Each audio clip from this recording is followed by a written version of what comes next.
everybody, and welcome to the Absolute Football Podcast, Absolutely Lower League, the show dedicated to everything from the EFL Championship, League One, League Two, the Vanarama National League, the Vanarama National League North and South.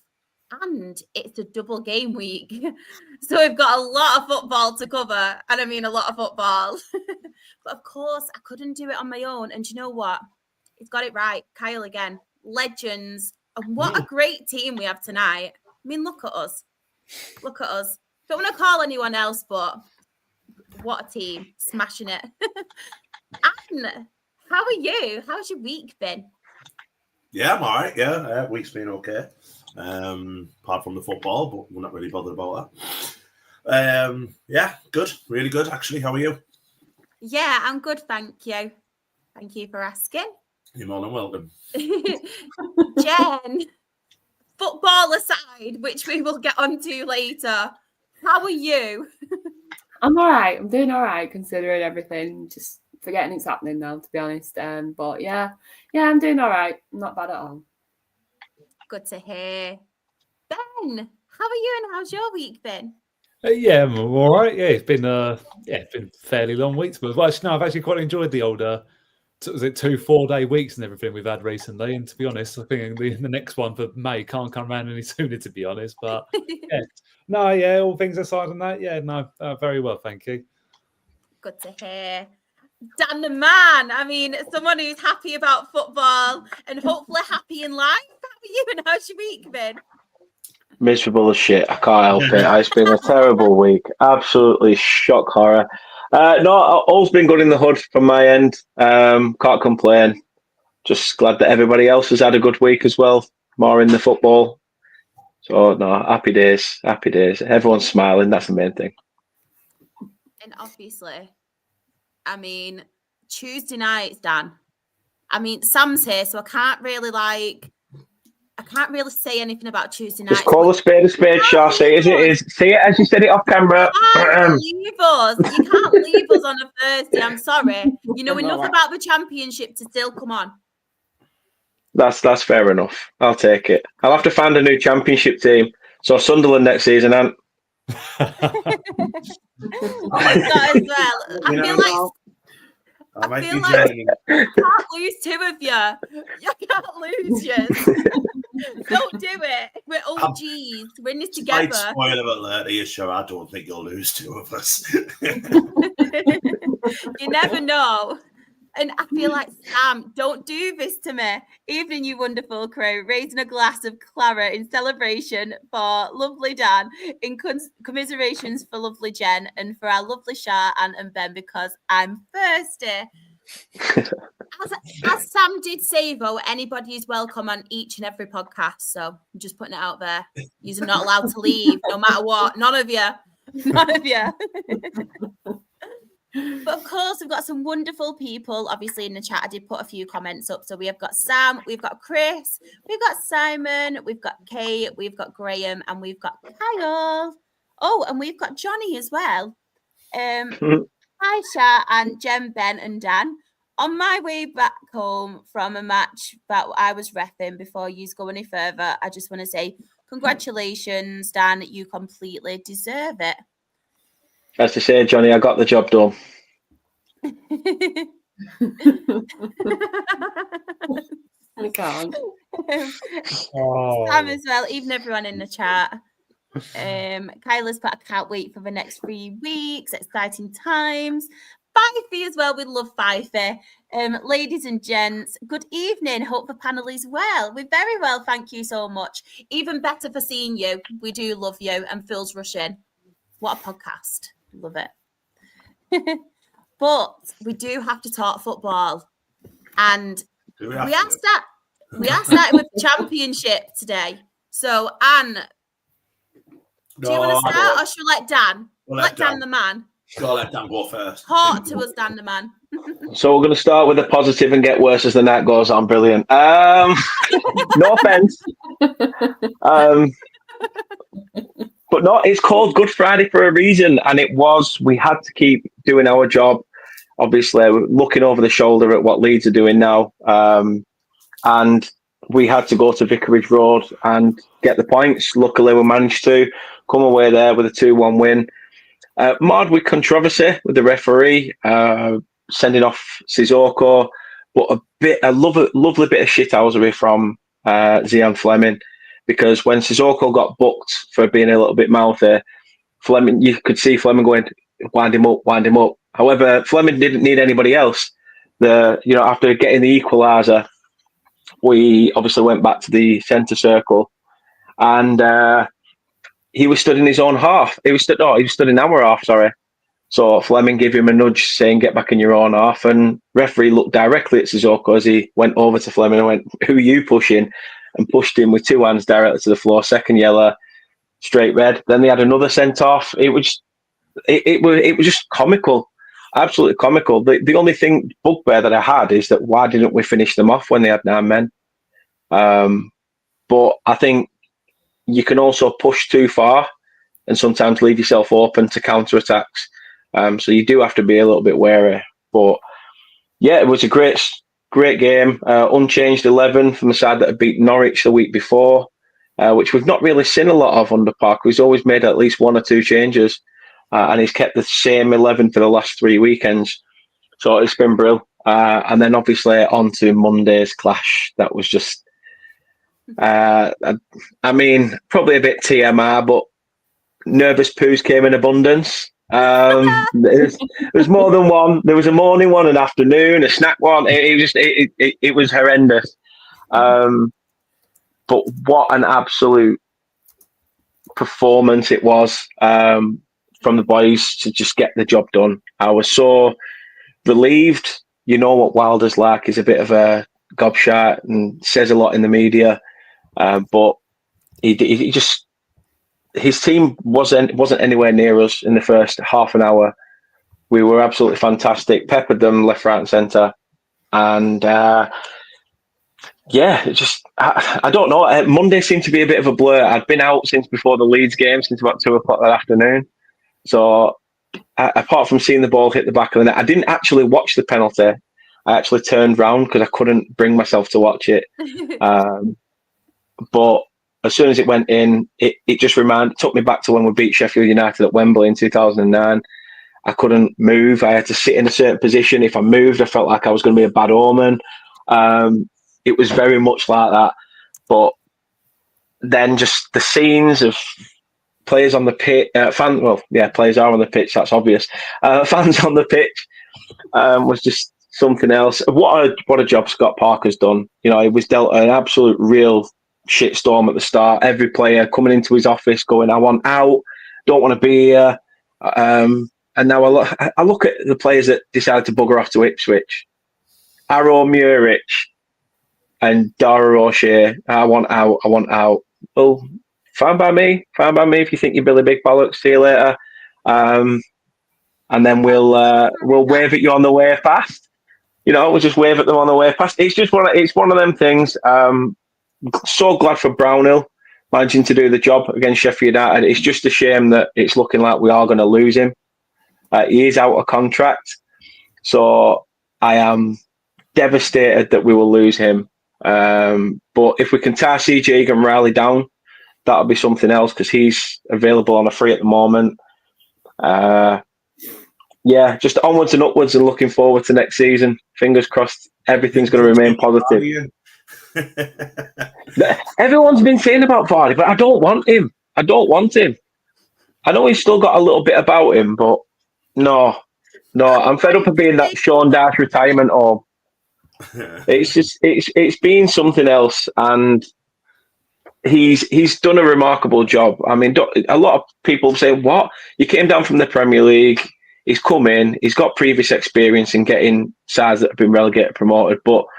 When you don't have a squad to put out on the pitch, as Jen will know, over the course of this season, that when you've got to try and put a brand new squad together to get the harmony, to get that team cohesion, it's something else. It's absolutely massive. So I'm so glad that we've managed to do it. Scott Parker, for me, has got to go down as one of the managers of the season. But if he doesn't get it, I think it's got to go to one of the managers in the playoffs more than anything. I don't even understand why Wilder's in there. Honestly, the guy's a fraud. Proper pig. Can't stand him. Have they done the shortlist for it yet? Yeah, I think it's Wilder. Oh no, that will play with that. I think that will manager it month actually. No, I don't think they have done it. Don't think they have done it. But yeah, I'm buzzing. Absolutely buzzing. Promotions in the bag, and we're back off to the corruption of the Premier League. Got to think though as well. Like, I mean, you hit the nail on the head there about Parker. Like, I mean, considering when he came in as well, there was a bit of like, wasn't there? You know what I mean? Like, yeah, wasn't like at a point that made you like go wow and all that. But he's in the proof's there in the pudding now, isn't it? 3 promotions. He's barely conceded a goal this year. It hasn't particularly been great football to watch, but it's been effective, hasn't it? And that's what gets you promoted. It has. And his players though aren't like Josh Laron that we signed from Stoke. Who, to be fair, I thought, what? Why? Like, I know we needed some older heads in there because we had a team full of kids, but this is a guy we spent 500k on, and yet has been probably one of our standout midfielders this season. He's been phenomenal. Held the ball up really, really well. Hannibal's come into it as well recently. I know he's still got all the stuff going on with Osmajic off the pitch. Still nowhere, wondering what's going on there. That's still with the FA, but there's a lot to be proud of. A lot to be proud of at Burnley at the moment. The way we're doing stuff. We've just taken on a new CEO who was head of commercial at Manchester United. Won them a 900 million Adidas deal. And United didn't want him to leave. So we'll take it. You know, there's positives off the pitch, there's positives on it. Now it's just a case of upping that quality that we've got and being able to compete in the Prem. But I ain't going nowhere yet. I've still got 2 more weeks as a Championship club. So I'm not Billy Big Bollocks yet. I won't admit that. I won't say that's it. Thanks, this is the last you'll see me. Bye. I am so sorry as well for my hysterics, but you will get why there was hysterics, by the way. I do apologise. Well, we will. Yeah. Yeah. Oh, it's all right. I get it. Gonna happen it. Whew. Right. So, and hi, Sean. Hope you're okay. He's put, hey guys, hope you're all doing well. Had my first bereavement counselling session today after what's happened recently. Really hope you're okay. Yeah. Luke has put, congrats on your promotion, Dan. Sad to see you leave. He's not allowed to leave. He's not allowed. He's not allowed. I'm not effing leaving. I'm not effing leaving.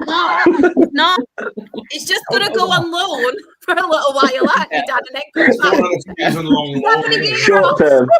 Short term. We have got questions as well for you, Dan. So Simon has put, obviously it depends on who you bring in. Do you think you'll be able to do what other clubs haven't done and stay up? Based on the fact that we've been in there before, lessons have got to have been learned. What mistakes we made, how we, structured deals, little tweaks like that. And I think Parker will have some sort of pulling power. Probably not what company had, but I think he'll also not just look at bleeding youth through. He's going to sign the odd 30-year-old. I think we've already been linked with Harrison Reed from Fulham, and he's in the 30 bracket now. But it's so easy for people to put 2 and 2 together. Parker's been linked with a Spurs job already. In 2009 when we beat Sheffield United in the playoffs, Coyle will link with Celtic straight after the final whistle. People just, media jump on a quick fiver on a click. So they're happy enough to do that. But I think we will know what we need to do this time. There's a lot of players still in there. I do believe we may potentially keep hold of Ashley Barnes. He won't be in the 25 squad that you've got to name, but to have him in that dressing room as a key figure. This second half of the season that he came in, by the way, you can tell how much the cohesion's worked really well. He's brought everything together, a bit like the dad of the group, or granddad if you look at his hairline. But still, he's been absolutely phenomenal. And long may it continue. And you've got to think of trajectory and success. Fingers crossed we get that, but never say never. Do you know what? I actually think, and I might sound mad for saying this, but I think you're going to be better prepared under Parker than what you were under Company, because Company was just, even though like the first few games we were getting smashed, and it was like, no, I'm not changing my playing style. We're going to play from the back. And how many goals did you concede? Like playing out from the back, like Muric was scoring own goals every, wasn't he, and stuff like that. I think give him the right kind of players. If you can keep hold of like that you said before, CJ Riley and James Trafford, keep hold of them. Already got like a good unity between. Yeah, you're going to lose some games, of course. You're one of the favourites to go down, but there's some poor teams in that league now. You know what I mean? You look at the Premier League, and you look at the three that are in at the minute, and Southampton, Leicester, and Ipswich. I think the top 6 teams in the Championship could give them a good game now, especially like the Leicester and Southampton. I think Ipswich have just been a little bit unlucky. But you look at sort of West Ham at the minute, don't look great. Still there, you know what I mean?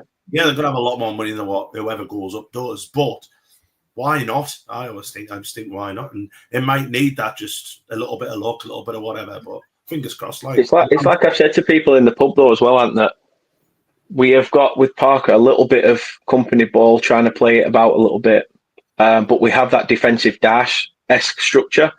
Yeah. And if we look at the success we had under Dash, we achieved European football, a 7th place finish in the Premier League, which at the time for a little shitty town like Burnley is nothing to be sniffed at. Mm-hmm. Trust me, Ben, I will call a turd when it's a turd, and the town of Burnley is a turd. But if it weren't for the football club, trust me. Isn't it? Well, yeah, but if it weren't for the football club's success, we won't have any glitter to sprinkle on it. So, end of the day, that's what we've got to do, and keep doing what. It's always. Sammy's gonna get you. Sammy's gonna get you. Sammy's gonna get you. Man, he's not wrong, like.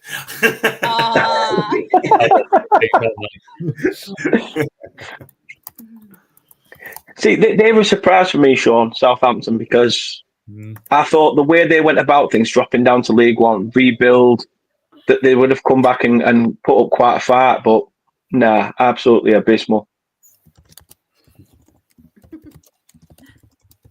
We've got a few comments as well, which I will quickly read if I can get to them. Kate has put Burnley played in the Prem for ages under Dyche. Yeah. I think there's every chance they could stay up with Scott Parker. I agree, to be fair with that. Yeah, 100%. Johnny is asked, do you want Marcus Edwards? Funny you should say that, because Bashir...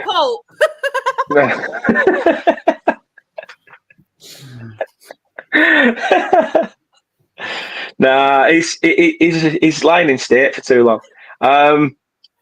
It's for me, Edwards is done. Edwards is actually done. The 4 loan signings of Bashir Humphreys, Jadon Anthony, Marcus Edwards, and I'm missing somebody. Zion Fleming. All 4 are now officially Burnley players upon promotion. So they were obligations. The only one that's buggering off back to Brighton is Jeremy Sarmiento. So yeah. I think that might have been the turning point in the season as well, getting Marcus Edwards. Because obviously we were after him as well, weren't we? Yeah. And he's been outstanding. Like, he's such a good footballer. So he'll do it all right. You'll be surprised with some of our fan base. They don't rate him. Some of our fan base. And I said, just because he's not putting the ball in the back of the net does not mean that he's a shit footballer. Like, look at the way he runs into the gaps. He's picking out players that you wouldn't even think. Some of the players we've had couldn't even make those sort of passes. It reminds me a little bit of when we first had Maxwell Cornet, and he was, just something different. Gave us that little bit of oomph, and that's what we've got now. But we need more oomph all over the oomph field next season. Let's oomph the oomph clarets next year. You know it is. Oomph. Do you know what I remember about Carney? When we played you in one of the cups, it came to our fans and clapped us. It's like, team. Still makes me laugh. Still really makes me laugh. He came over like that and we're just clapping him thinking, why is he clapping us? But thank you. You might have been to the chippy beforehand, Sean. Just thought, Yeah, it's like, yeah, play. Clapping the chippy. This made me laugh. Graham put Simon's nickname should be Elsa because he'll never let it go. The Euro goal this weekend, didn't it? The FA Cup semi-final. Yes. Yeah. Oh God, now you've started in. I know. Johnny has put, congratulations, Dan. I have to say we won't go up now. Yeah, You never know. You never know. I would agree with that. You never know, Johnny. You never know. Sorry, I've got the giggles for some reason. Don't know why. Richard has put, good luck to Burnley next season. I'm going on Saturday. Yeah, QPR away for us. I think we've got them at home the last game of the season, QPR. I mean, it doesn't matter. Yeah. It doesn't matter. We're guaranteed fourth. So it is what it is. He is, Rich. He is. I don't rate him.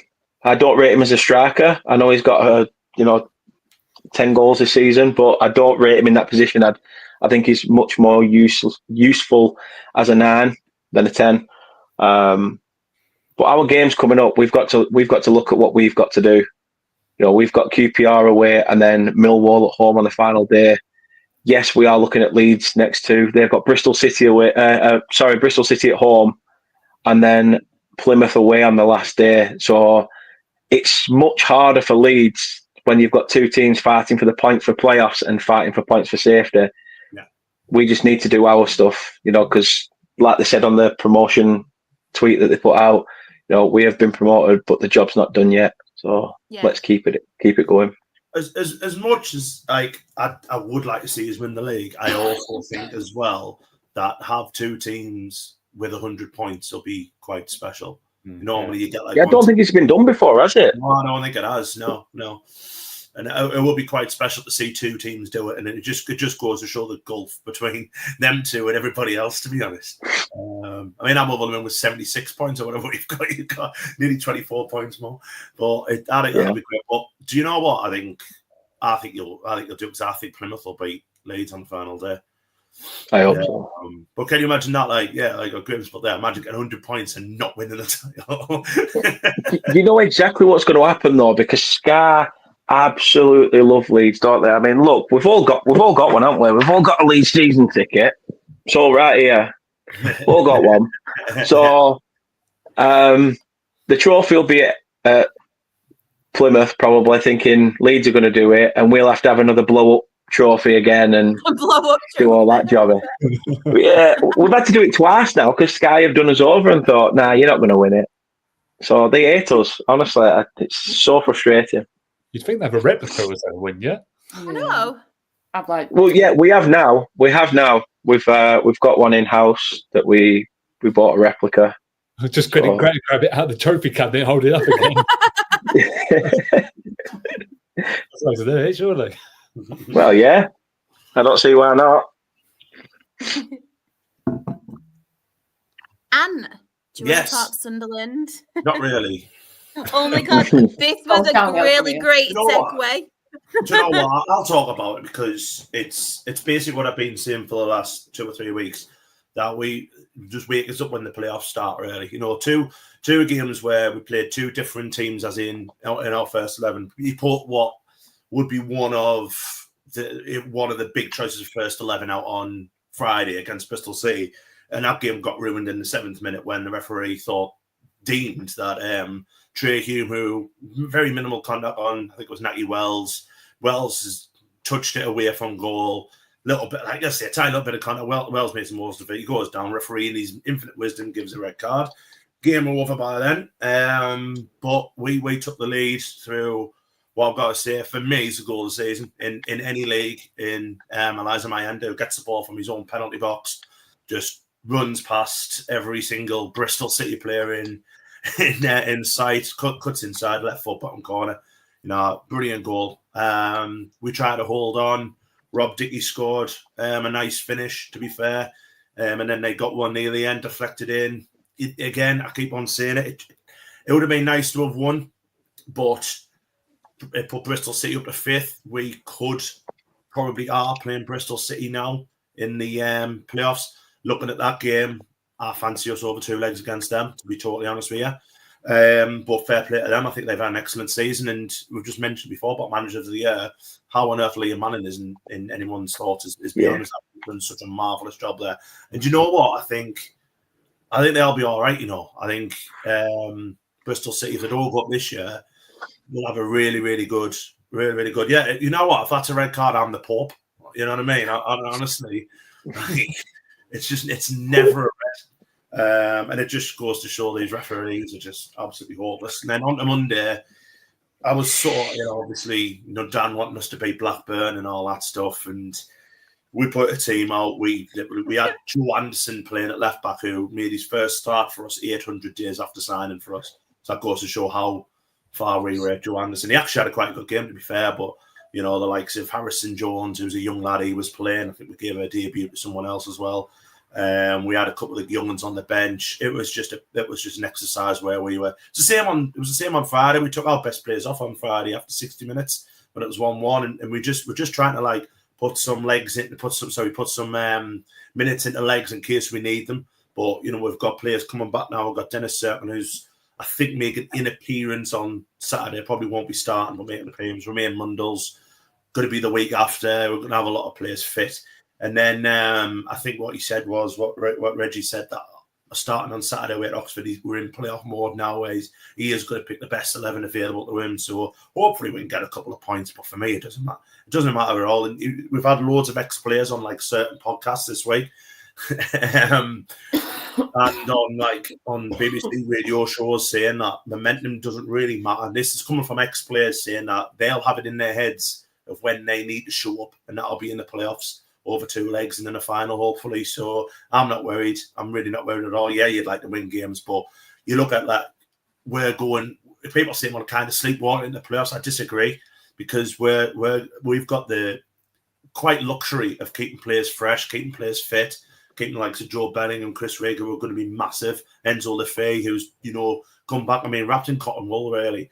So that's great news, And you look at see if we play Bristol City or play Coventry or Borough, whoever, they've got to play their best sides for the last 4 games, and we're still higher in the form table than a couple of the ones in the playoffs anyway. So, like I say, it doesn't matter to me. Just again, wake us up again in 2 weeks when we're in playoffs. Even the last 2 games, I'm just not overly asked.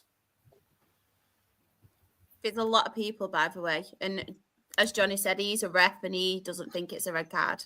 No, it was never a red. But it is what it is. Referee gave it. So always respect the referee. Do you want to talk about Monday's game and get it over with? Oh, I kind of did. Again, like I say, we just made a few changes.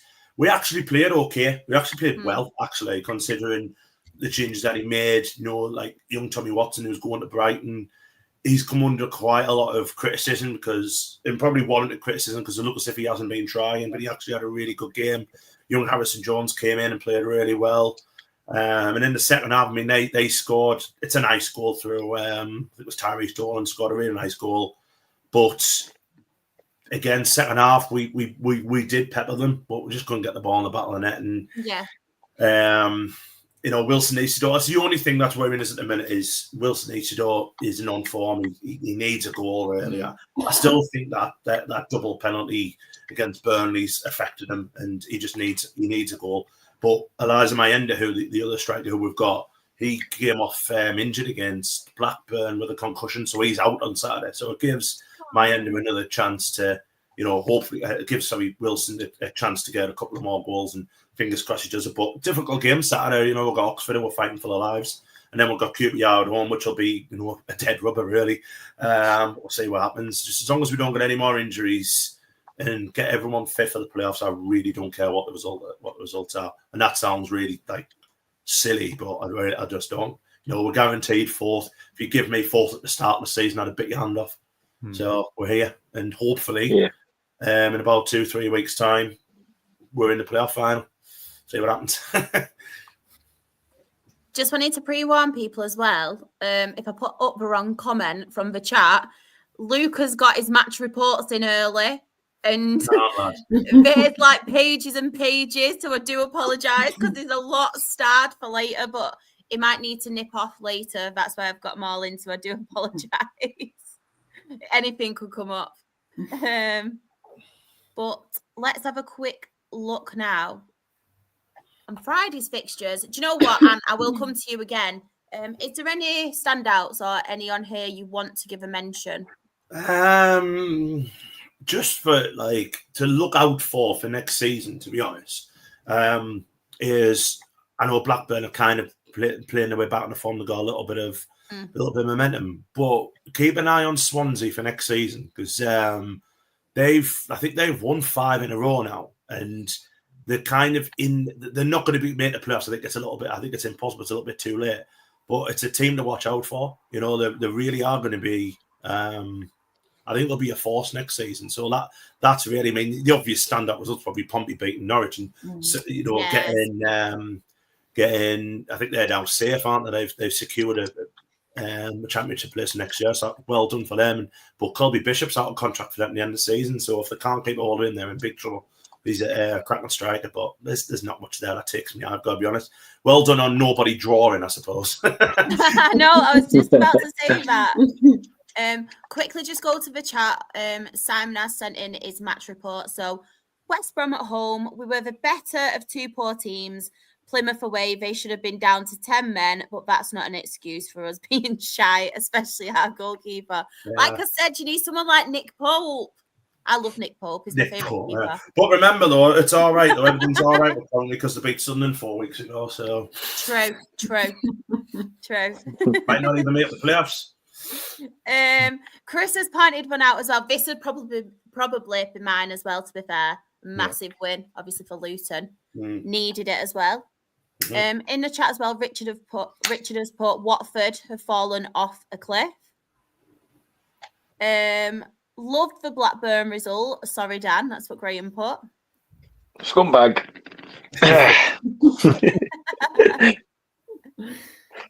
Let's quickly go as well. I will say for Blackburn, right? Watching Blackburn on Monday, their striker, I think it's in gear, the number 9. Oh, Matt Targay. He is the tallest footballer I've ever seen. It's like he is monstrously tall. He wasn't very good, but at least we're big. Something I did want to touch on as well. Obviously, the sackings. What do we all think of the sackings? I think the Norwich one was the writing was on the wall. To be honest, I think that's been coming. Norwich with the team that they've got. For me, they've got the best striker in the league, and Josh Sargent, and they should be much higher than what they are. And it's just been complete inconsistencies. Tony Mowbray, I'm gutted for him. Obviously, being a Sunderland fan, he did wonderful here, but the same kind of traits have come in with. He hasn't been there that long, but the fact he's blaming people higher up in the club, saying that, you know, people who telling him who to pick this time. He said exactly the same at Sunderland. Yeah. It's not surprising because I think when he went there, West Brom were bang in the playoff race, and obviously lost Carlos Calderon. They were bang in the playoff race, and they've really fallen flat. So not surprised at all, and gutted for him because I think he's a wonderful man. And obviously to come back from what he came back from is unbelievable. But I kind of agree with what Simon's saying now. I don't think he should come back into management now. No. Just go and get healthy, get fit, and could be a pundit because he talks brilliantly. So I'm going to say he talks a lot of sense, doesn't he? Yeah, and he's a wonderful, wonderful man. So I really hope he's okay and everything like that. But West Brom needs someone to set fire to them, I think, next season because, you know, they spend a lot of money and they spend a lot on wages and stuff like that. And I think they need to get out of this league as quickly as possible, but it's not looking promising for them. One thing I did want to touch on as well, nothing is confirmed or concrete at the moment, but there's a lot of rumours going around about Daniel Farke. Obviously, will he be at Leeds next season in the Premier League?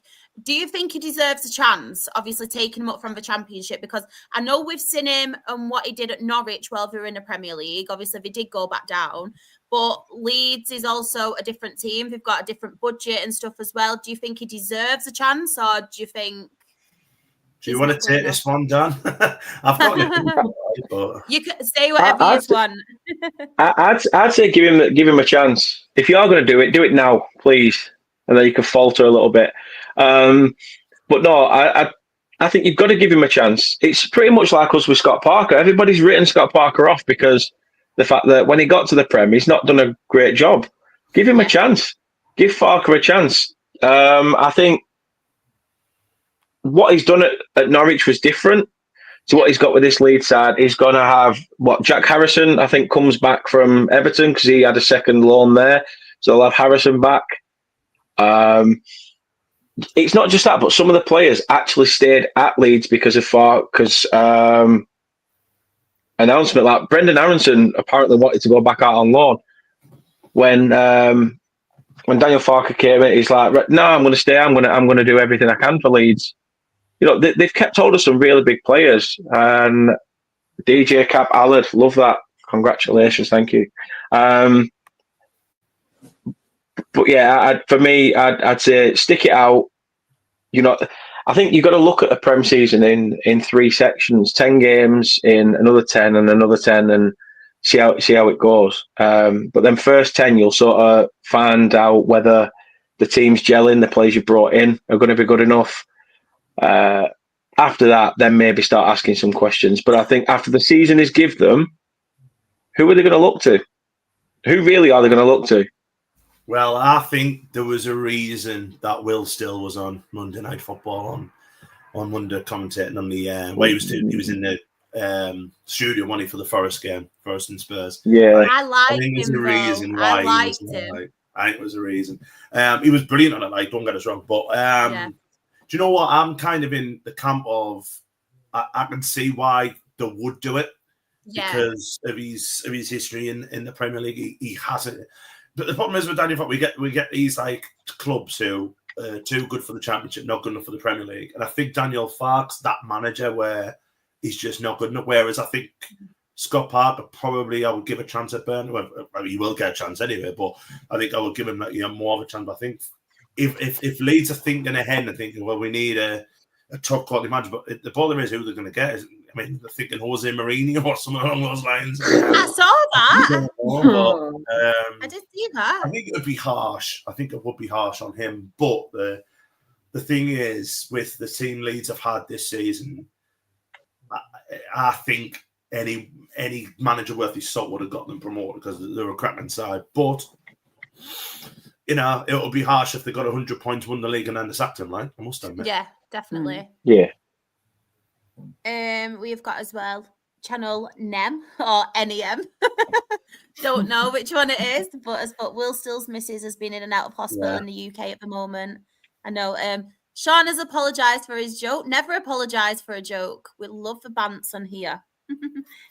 And still, NEM.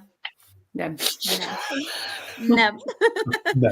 And some Prem sides after Parker. Is that true, Dan? Have you heard anything? I've just heard that Spurs apparently are, but like I say, it's quick to put 2 and 2 together. I mean, who else would he go to if he's already come out today and said that he's so focused on seeing the season out and that he would like to give more to Burnley than what he's given already. Because the fact that we've took a chance on him when other teams hadn't, like I say, he's had that unlucky spell in the Prem, then went to Club Bruges, didn't work out there, and we've took a punt on him out of, I'm not going to mention names, but there were some very good names in that managerial running that had put their own name in the hat, and which is why I think a lot of us were surprised that Parker got it amongst some of the other names. So, I went to the fan board the other day, and I don't think they'll mind me even saying this, but Alan Pace said there and then that we are going to be sticking with Scott Parker. I do not want, chop and change. So we will be sticking by him and giving him the tools that he needs to, strengthen us in the summer. So, yeah, I can't see him going anywhere. But It's rumours. It always is. It always is at this time of the year. Just wanted to ask anybody, is there any other results from Fridays you want to mention, or should we move on?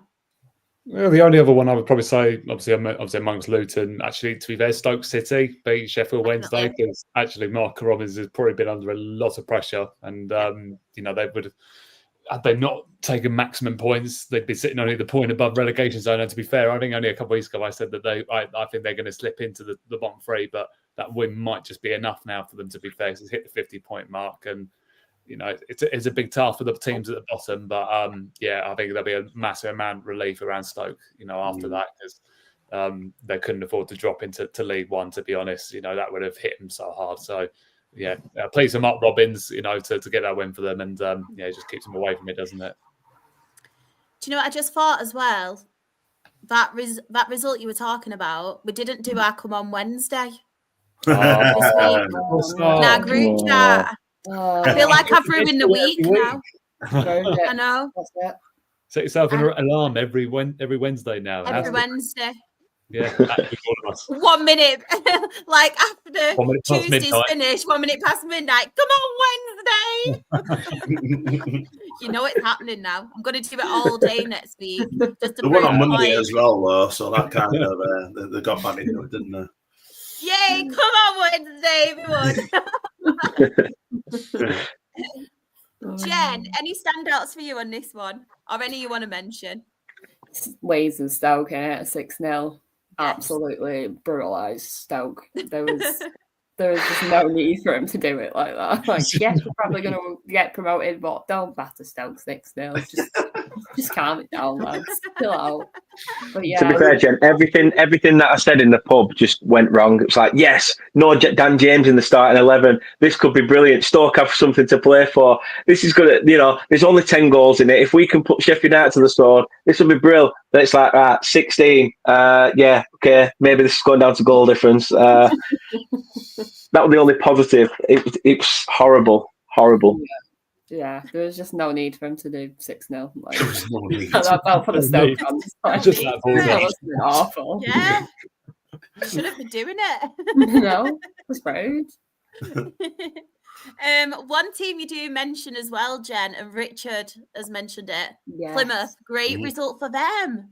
I don't want to say they could do it, but I think they're close. Like, I don't think they will do it, but they are putting on a show. They are fighting until their last breath. They probably will go down to League One, but for the fans, it must be incredible to still see your team putting full effort in on the pitch and being able to come away with results like that, even though you are fighting in relegation. Will probably go down. I think as a fan, you want to see your team fighting until they pretty much can't. The thing is, when the last two home games have beaten Sheffield United, who were like obviously battling for promotion, now they're in the playoffs, and Coventry, who are also in the playoffs. That's fantastic. They beat some cracking sides early, so you never know. And they're going to beat Leeds up final day. Come on, they're going to do it. Great already. Ultimately, though, it's the goal difference that's killed them, though. That's the thing. Yeah. They're going to have to win the last two games.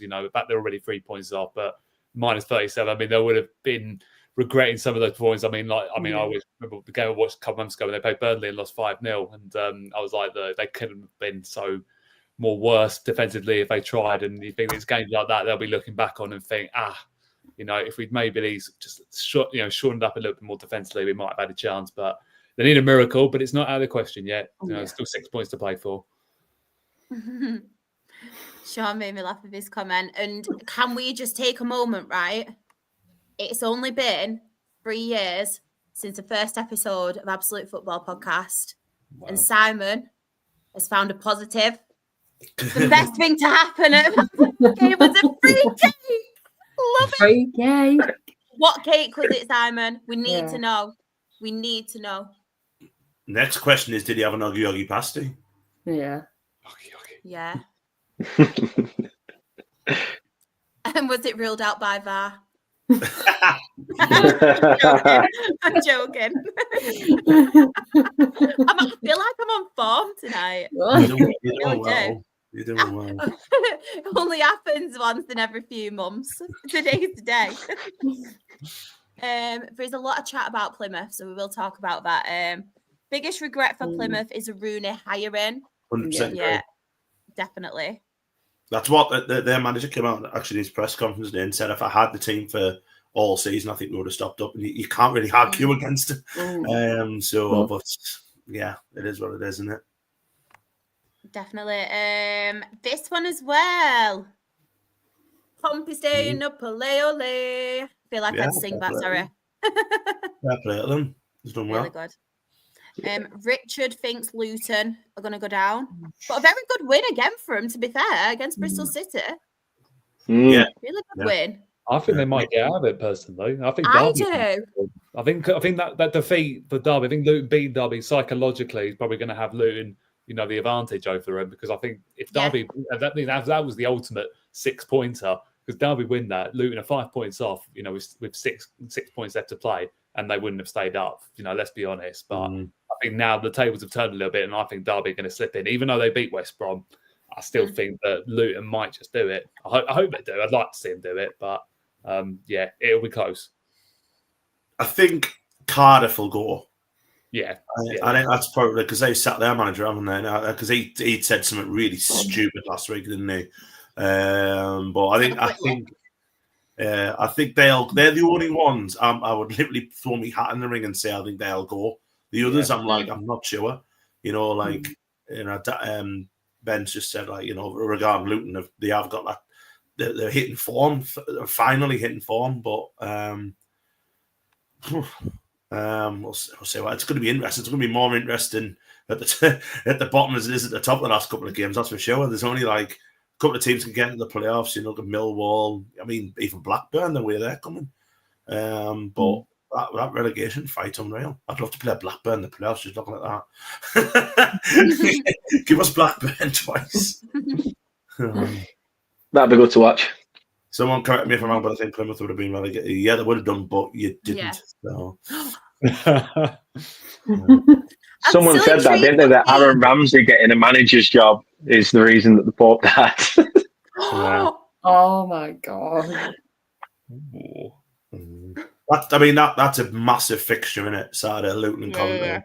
Yeah. They can. I'll be a really because again, you're looking at Coventry there, 6 points, but the goal difference is in favour of Borough. Borough at home. I don't know who they play, but they're at home. So you think if Borough win, Coventry get better Luton going down to the last game of the season. Sorry, got Norwich they have. They've got Norwich. Well, they beat Norwich, I think. Yeah. Yeah. Can we just mention as well the form Millwall are in at the moment? Yeah. They're doing well, aren't they? Yeah. They are under Alex Neil as well, who's done a good job when he's going in there. That's the thing. You never know. There's 2 games. It's 2 games left. If they get 6 points, you would think they'll be in. Because I can't see Borough, Coventry, and Bristol City winning both. So you never know. I mean, like I say, it's that's what I've been saying the last 3 weeks. All I'm worried about now is who we're playing in playoffs. In a minute, it looks like Bristol City, but could be any one of 4 or 5 teams. So. See what happens. We'll quickly move on now from the Championship because we have spent a little while on it. Before that, though, Graham has put, let's hope not for Millwall. As well. By Coventry, do you mean Frank Lampard's Coventry? Not impressed, I don't think. But yeah, Championship table. His face on Ben there. You mentioned I know. I'm happy to call it Frank Lampard's Coventry. I'm quite happy to call it that. He's done a bloody good job there, so he has. Oh yeah. Don't you diss my boy. Don't you diss him. So, top of the Championship, we have Leeds United, who have been promoted, and they have 94 points. Second, we have Burnley, who have also been promoted, who have 94 points. Sheffield United are third on 86 points. Sunderland are fourth on 76 points. Bristol City are fifth on 67 points. Coventry City are sixth on 66 points. I nearly actually started reading the whole table out then. Don't want to do that. Oh my God, imagine. And in the relegation zone, we have 22nd Luton Town on 46 points. Cardiff City are 23rd on 43 points, and also on 43 points, but bottom of the Championship, we have Plymouth Argyle. Yeah. Shall we been in capitals all season, you know? So You have, I know. I love it, especially compared to last season.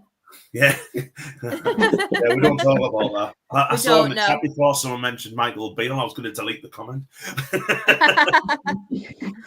I won't read this one up, but I will put it. I won't read it out, but I'll put it up for everyone. He has, to be fair to him, he has done a fantastic job. There's no denying it. He's done a fantastic job. Right. Jen, I'm going to come to you on this one. Any standouts in League One on Friday? It's got to be Leighton Orient Barnsley, 4-3. What an absolute game to play on Good Friday. It must have been an absolute thriller.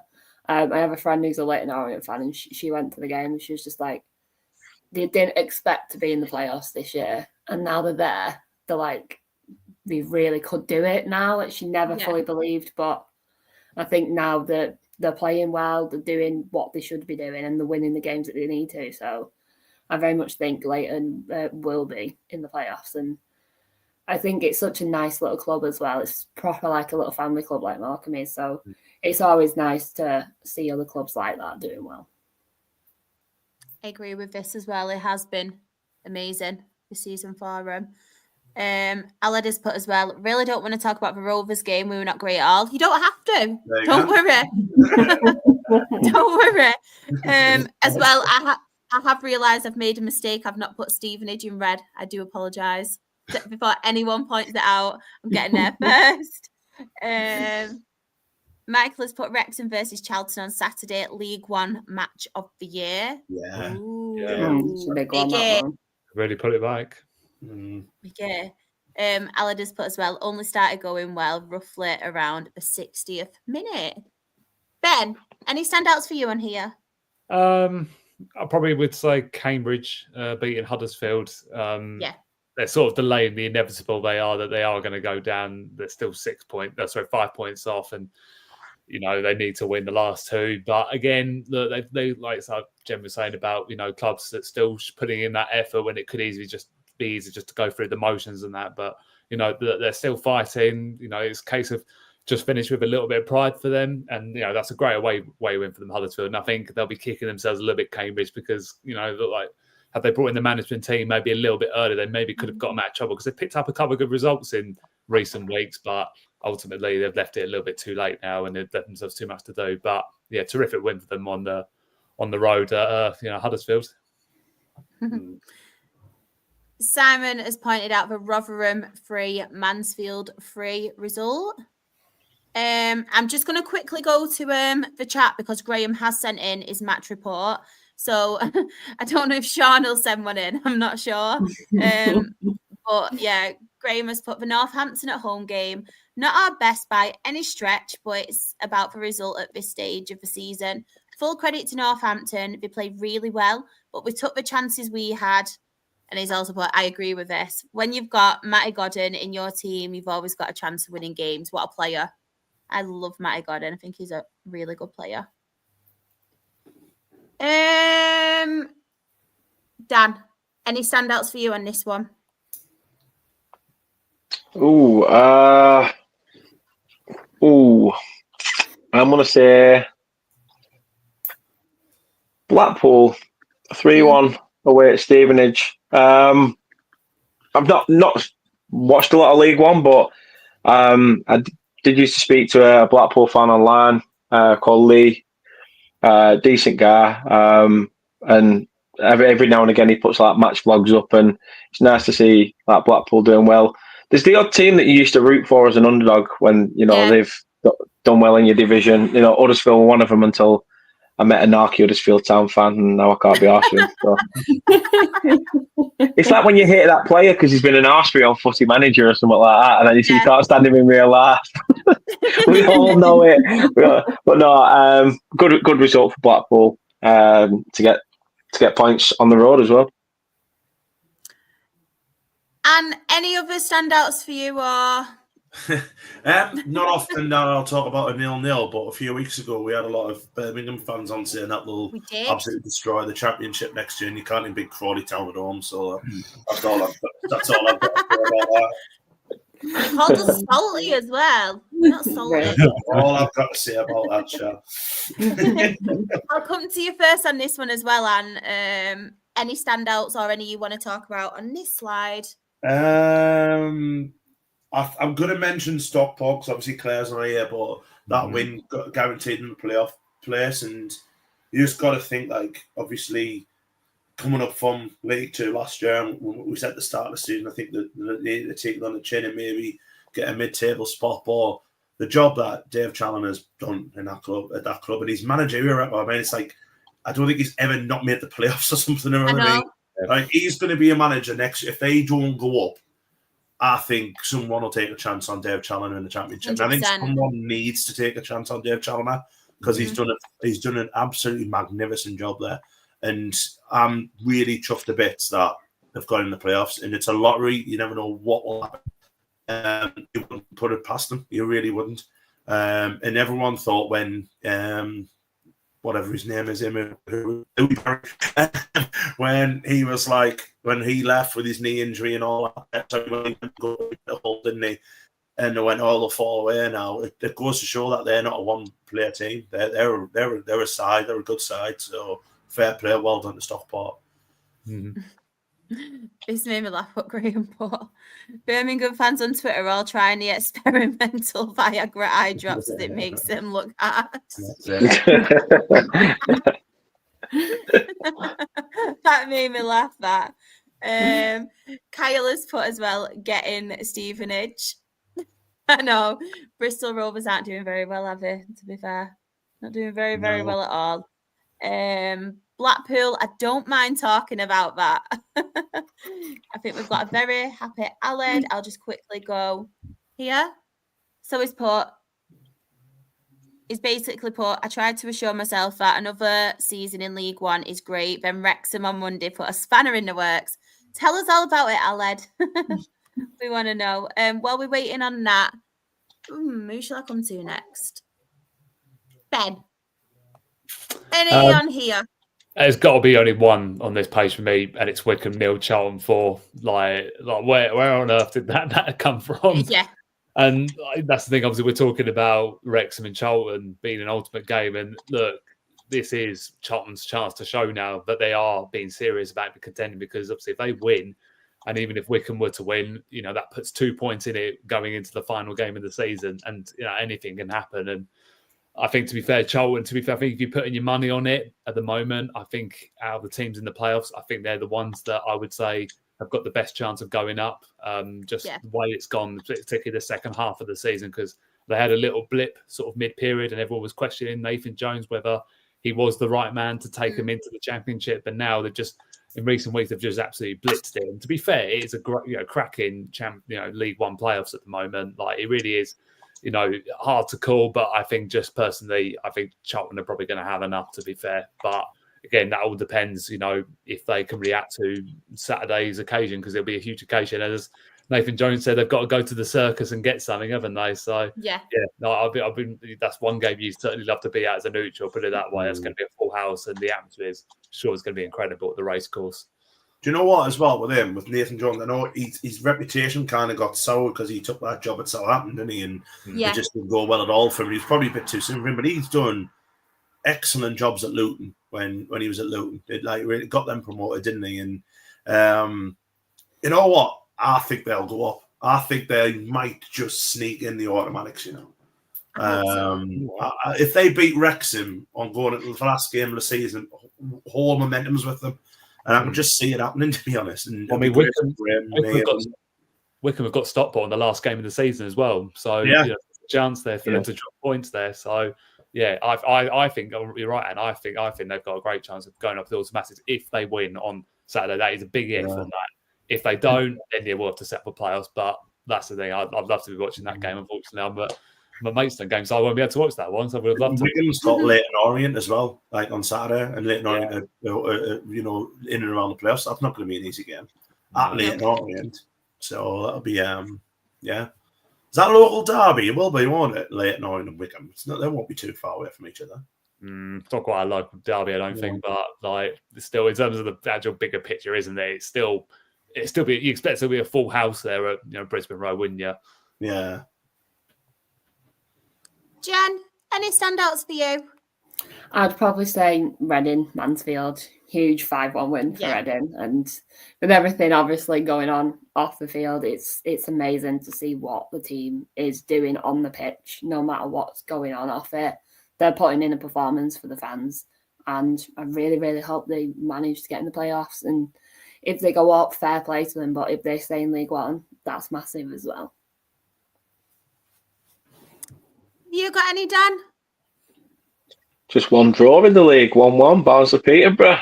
It's always nice to laugh at Bolton as well. I know they've got a lot of injuries, but they're dropping points, aren't they? They're definitely falling down that table. It's always nice. They're falling down the table. Stadium's falling down. It's all smiles and rainbows. 10 years ahead, apparently, Owen Coyle said. Get on your back, Chancer. What was that free kick, wasn't it, Bolton, on Monday, wasn't it, when they were expecting a crossed-in shot and it's gone in the bottom corner. Oh, dear. One thing I did want to point out as well is obviously the Wigan win, and I think it's Ryan Lowe who has gone there now. And he's basically come out in an interview and said he's not here to just save them from relegation. He's here to obviously kind of take them further, and is here to win games and stuff. He doesn't just want to be in a relegation scrap. And I tell you what, he's doing a good job, to be fair, Ryan Lowe. And he's a good manager. I love that because I shouldn't like it because he's linked to Bury. And obviously they were our rivals, Bury. And I just want to point out while I'm talking about Bury, congratulations to them on promotion. Absolutely brilliant. And I want them to come back to where they belong because I think they were so hard done by. So congratulations to them. But I do love the fact that Ryan Lowe and Schumacher are both in the job now. Obviously, he's at Bolton, Schumacher, and then Wigan with Ryan Lowe because they are absolutely fantastic managers there. So, yeah, I'm really happy they are obviously in a job. There's a lot of chat as well. I do apologise. I can't keep up at the minute because I've just got a lot of things starred for later on in the show as well. So I do apologise if I haven't read yours out yet, but promise I will. Graham, Wickham away. Massive result. Absolutely put Wickham. 1 minute, sorry, my eye. Put Wickham to the sword. 4-0 up after 60 minutes was better than I could have dreamt of. We are flying. My eye's really itchy. I'm hoping it's just hay fever and it's not the return of my eye again. You all know what happened there. I'm hoping it's hay fever though. Sean has put, I'll do our game on Monday. Shrewsbury at home. We went 1-0 up through an Aaron McGowan volley off a Mitch Pinnett cross, and then 1 minute before half-time, Dara Costello made it 2-0. Love that. Go on, Dara. No. Where's our lads? I think I've got it. Right. Blackpool away was one of our best away performances of the season. Almost a complete performance. A stunning assist from Dobson, but McLean scoring the opener. Absolute limbs. Former Sunderland double act there, George Dobson and James McLean. George Dobson, single-handedly the worst football I've ever seen play for Sunderland. Absolute shite. And he could be in the same league as us next season. Fucking madness. Aled has put as well, Charlton are more likely going up through the playoffs than us, considering we have never done it in our history. And Charlton are in form at the right time. They are they definitely would go up through the playoffs. We've got Michael as well. He's put, with Stockport, Charlton and Wrexham could all go up. All three are deserving. Birmingham are cut above. Mr. Nairn out. In cut. Mr. Nairn.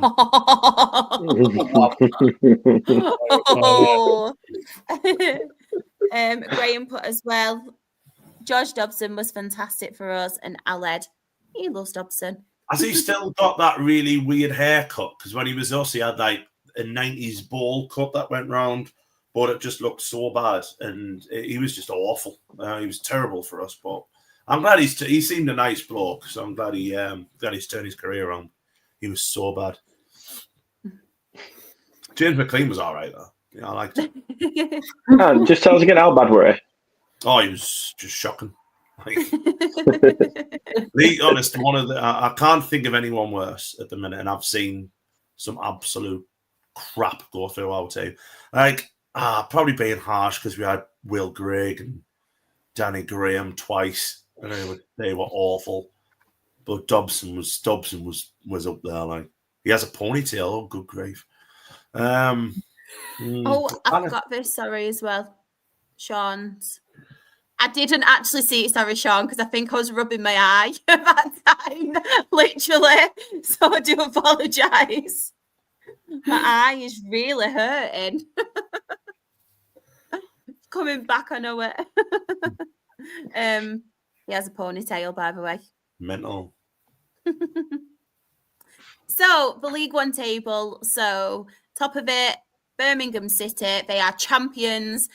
And they have been promoted on 99 points. Wrexham are second on 86 points. Wycombe Wanderers are third on 84 points. Charlton Athletic are fourth on 82 points.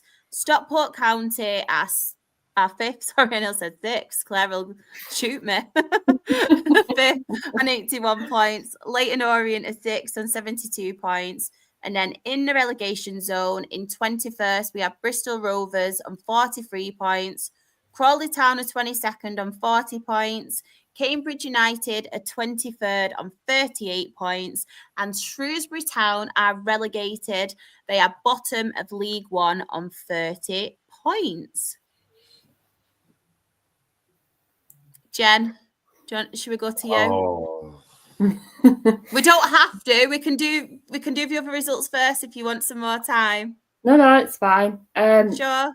Yeah, I think Bromley, I'll start with Bromley first before I go into Monday. No problem at all. But Bromley was another 1-0 loss that I think it's like our 15th 1-0 loss of the season, which is fantastic because if you look at it, that would put us pretty much mid-table. But it's annoying because we got a red card that was deserving of a red card. It was a stupid mistake by Tatonda. I don't think he should be doing stuff like that when we were in the position we were in. There was no need for him to be acting. Fair enough, he got a yellow card for the tackle, but this is then go up to the ref and start talking to him and saying stuff you shouldn't be saying. You know you're going to get sent off. If you start talking back to the ref, you're gone off the pitch. And I think I did watch the game because I was at work. And then Liam sent me the highlights on his way home. And you see the red card come out. And then the camera pans to Tom White. And Tom's face just dropped. He literally put his head in his hands and was just like, what the hell are you doing? Like, this is not the time to be getting sent off and giving a penalty away. Like, if we would have won that going into Monday, I think we would have felt a bit more positive about it. But obviously, they scored the penalty. It went 1-0. It ended 1-0. And it felt like after the game, that was it.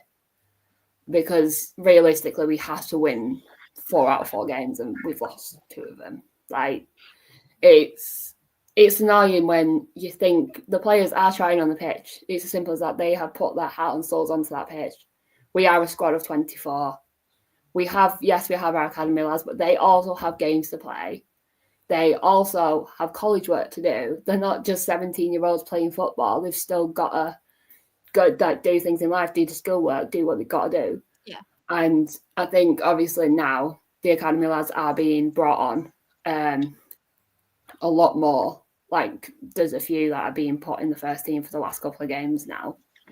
But I think the red card was stupid. It was silly. It's not what we needed. And I mean, to be fair to him, he's had 23 yellow cards this season, and that was his first red. So I don't know how he's... Yeah, I don't know how he hasn't been sent off. He must have missed more games than what he's played. he's like, I love him. I think he's a great guy. He's a funny guy off the pitch, but on the pitch he can just be a bit wild. But the fact that he got 23 yellows and didn't get a red is crazy. Wow. And the red he did get was like 3 games before the end of the season. I'm going to have to research this. record. I think it's something like 23 yellows. It's definitely in the 20s. I know that, but yeah, it was a stupid red card. It's not what we needed. And then leaving that game and just thinking you've got to go into Monday at home. It was Liam dropped me off at work in the morning, and it was just I think it was just Liam felt in the morning. It was like he was like, "Oh, it'll be fine. Like I've come to terms with it now. Like I know it's going to happen." And I was just like, "Yeah, sure, whatever." I went into work. He went to work, and I was just like, I'm not looking at anything. I'm turning everything off. I'm turning it off on football. I'm turning marking notifications off. I'm not doing it while I'm at work. So then it comes to like 5 o'clock and we see the score. And I think as a fan, it was devastating because you knew it was coming. Like we've known for the past like 6 or 7 games that it was probably happening. But to see it like in black and white. And then I think the most annoying part of it was this is Liam's first full-time role in football. And I think it hurts. No way! He needs to give that money back. We've got no money. Like, is he like, He's paying it. I'll pay for someone's food or wage or something. But yeah, I think Monday was one of them where I'll send it to him on Instagram. I'm sure he'll be happy with that. But Monday was strange because you kind of had the feeling going into the game you was going to get relegated. Like it felt weird. It was a weird atmosphere around everyone. Like it was. Everyone kept asking me in work, and I'm like, I'm not talking about it because if I talk about it, I probably will cry. But I think it was difficult because obviously we went down 1-0, and then I think the hardest part was one of our old players scored against us who now plays for Salford.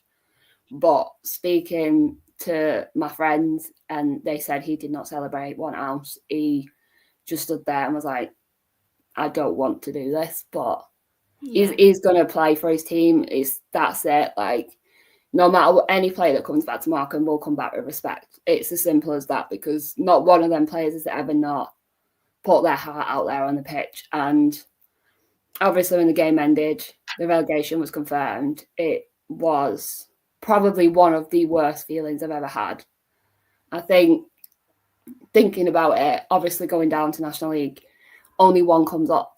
Like, I just think that's absolutely mental. It's probably one of the hardest leagues to get out of. And there's been a lot of rumours flying around saying that Derek's not staying, then he's staying, then he's not staying, and he's come out today and he's saying his press conference and said, I'm staying. I've got a contract, I'm staying with this club. But I think to keep Derek in National League is huge. Is absolutely massive for us because one, he knows the club inside and out. He knows what's going on. He knows what players he can keep. As far as we're aware, we've got 10 players that have extensions. Whether they sign them or not, it's completely up to them. But I think a lot of them will stay. I think it's incredible that he wants to stay at this club that's just been relegated. I think that just shows testament to him for being here through the hardest part. If anything, I just want this club to be sold in the summer and for him to have a competitive budget to work with. Because if you give him the budget, we will have the squad. We had that squad in 2021 and that squad got us promoted. Like, I'm not saying we're going to go straight back up because we probably won't. We'll probably be there for a couple of years before. But to have him still at the club with the pull he has on loan players, to the contacts he has further up the field, I think could be massive for us. I think keeping him is the biggest thing that we have to do because I think if anybody else came in, I don't think they would know what to do with this club. But he also came out today. I was watching his press conference today, made me laugh. The 500 grand that we got from the Chelsea game, he was absolutely fuming that nobody from the playing staff and the staff behind the scenes got a bonus with that money. That money, no one knows where it's gone. It's not been used on transfers. It's not been used on paying the staff, making sure the staff are fully paid, getting a bonus for all the hard work that they do. It's no one really knows where it's gone. So I think for him to realise that the staff and the backroom staff have worked tremendous, and they've not got 1 ounce of a bonus from this FA Cup run, because the FA Cup run was huge, and we probably won't get there again now, because when you go down to the National League, Rovers got to play a hell of a lot more games to even get to like the FA Cup. So I think if we get there, fair enough. Fair play to Derek, but he has come out today and said he doesn't know what the budget is yet. Obviously, because we're still in League Two, we don't know what's going on there yet. But he has said that he hopes it's a competitive salary. He's aiming for the playoffs, which, again, you want from a manager. You don't want him to be sat there like, oh, don't know if I'm going to be in the National League. Don't know if we're going to get relegated. Don't know if we're going to be mid-table.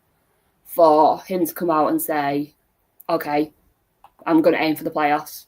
If it doesn't happen, it doesn't happen. But as a fan, to hear him say stuff like that, you want to hear that, because you've just seen your club go out of the Football League. And I think it's difficult as a fan, because you sit there and you think, we spent 18 years in EFL, 18 years with not one relegation out of the Football League.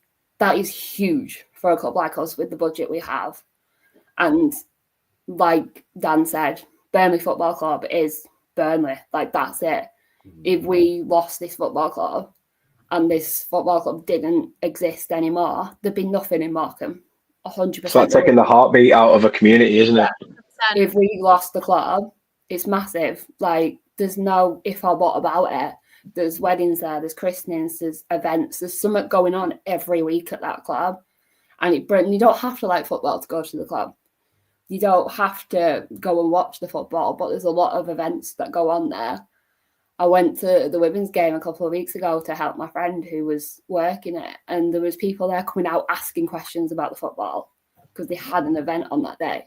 And I think as a club that is the community, if we lost this, I think it would generally like kill Morecambe generally, because the revenue that they get, it's a family club. It will always be a family club, and it hurts right now.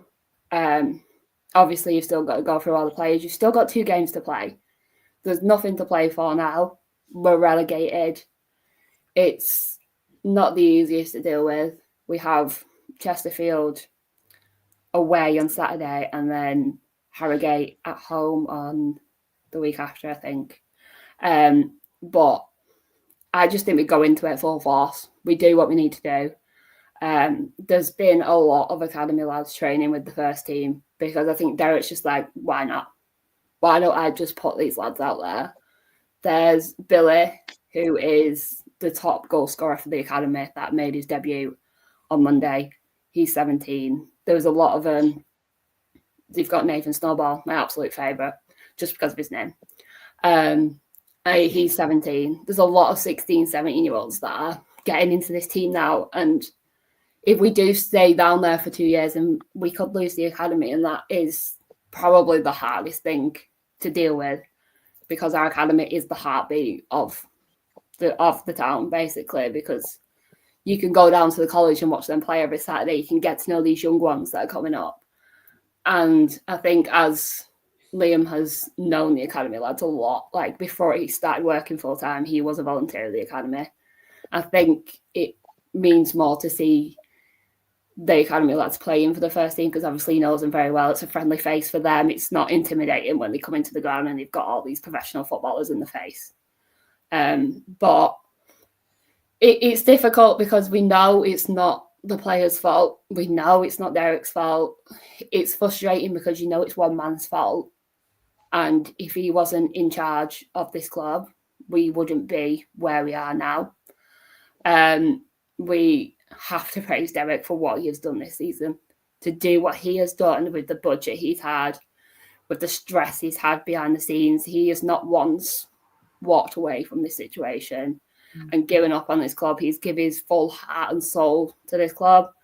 And I think, if anything, I'm just so glad Derek is staying, because I think if we lost Derek, I don't think we'd survive in National League, because he is the heartbeat of this club. Yes, he may have left us a couple of times and gone elsewhere, but there was rumours flying around today that earlier this season he was approached for another job and he said no.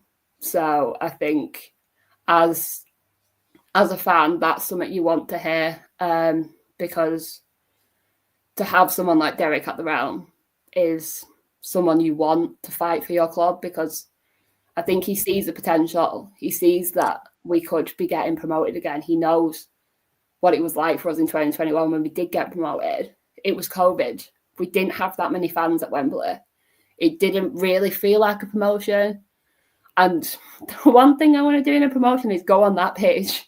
All I want in a promotion is to just go on that pitch. And we've never had that experience because it was COVID. We only got to go to the final and that was it. So I think looking at it, there's positives of going down. It's a reset.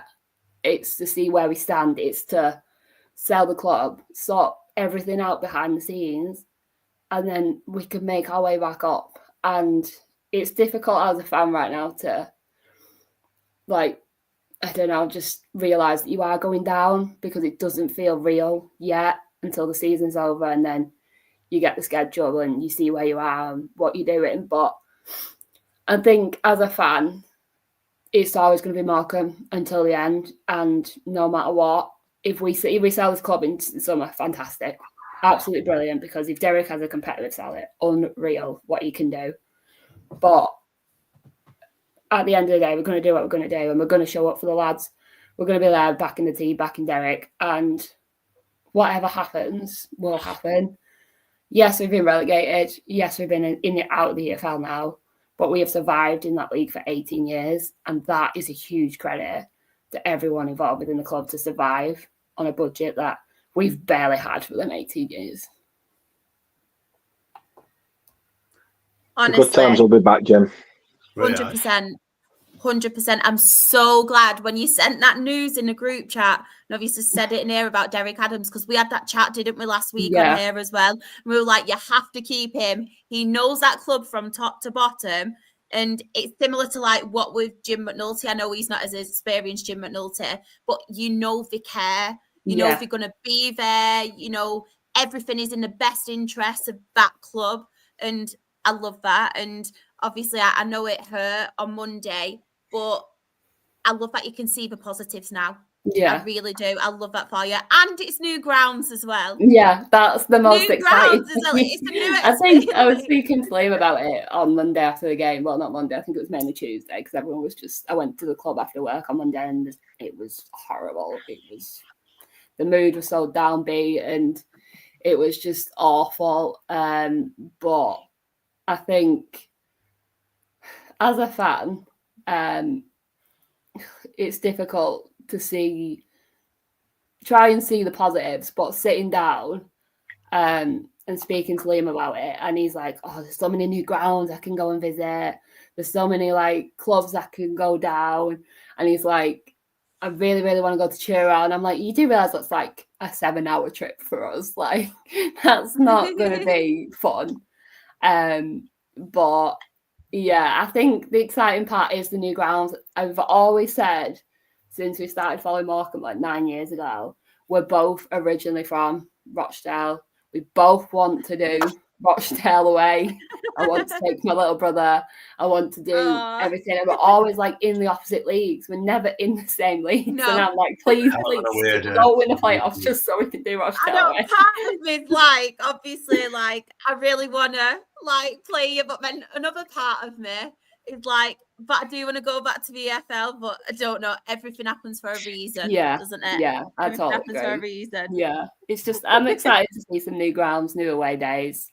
And yeah, I'll probably be coming to Gateshead, Luke. You'll probably see Tom White if he's fingers crossed he stays with us.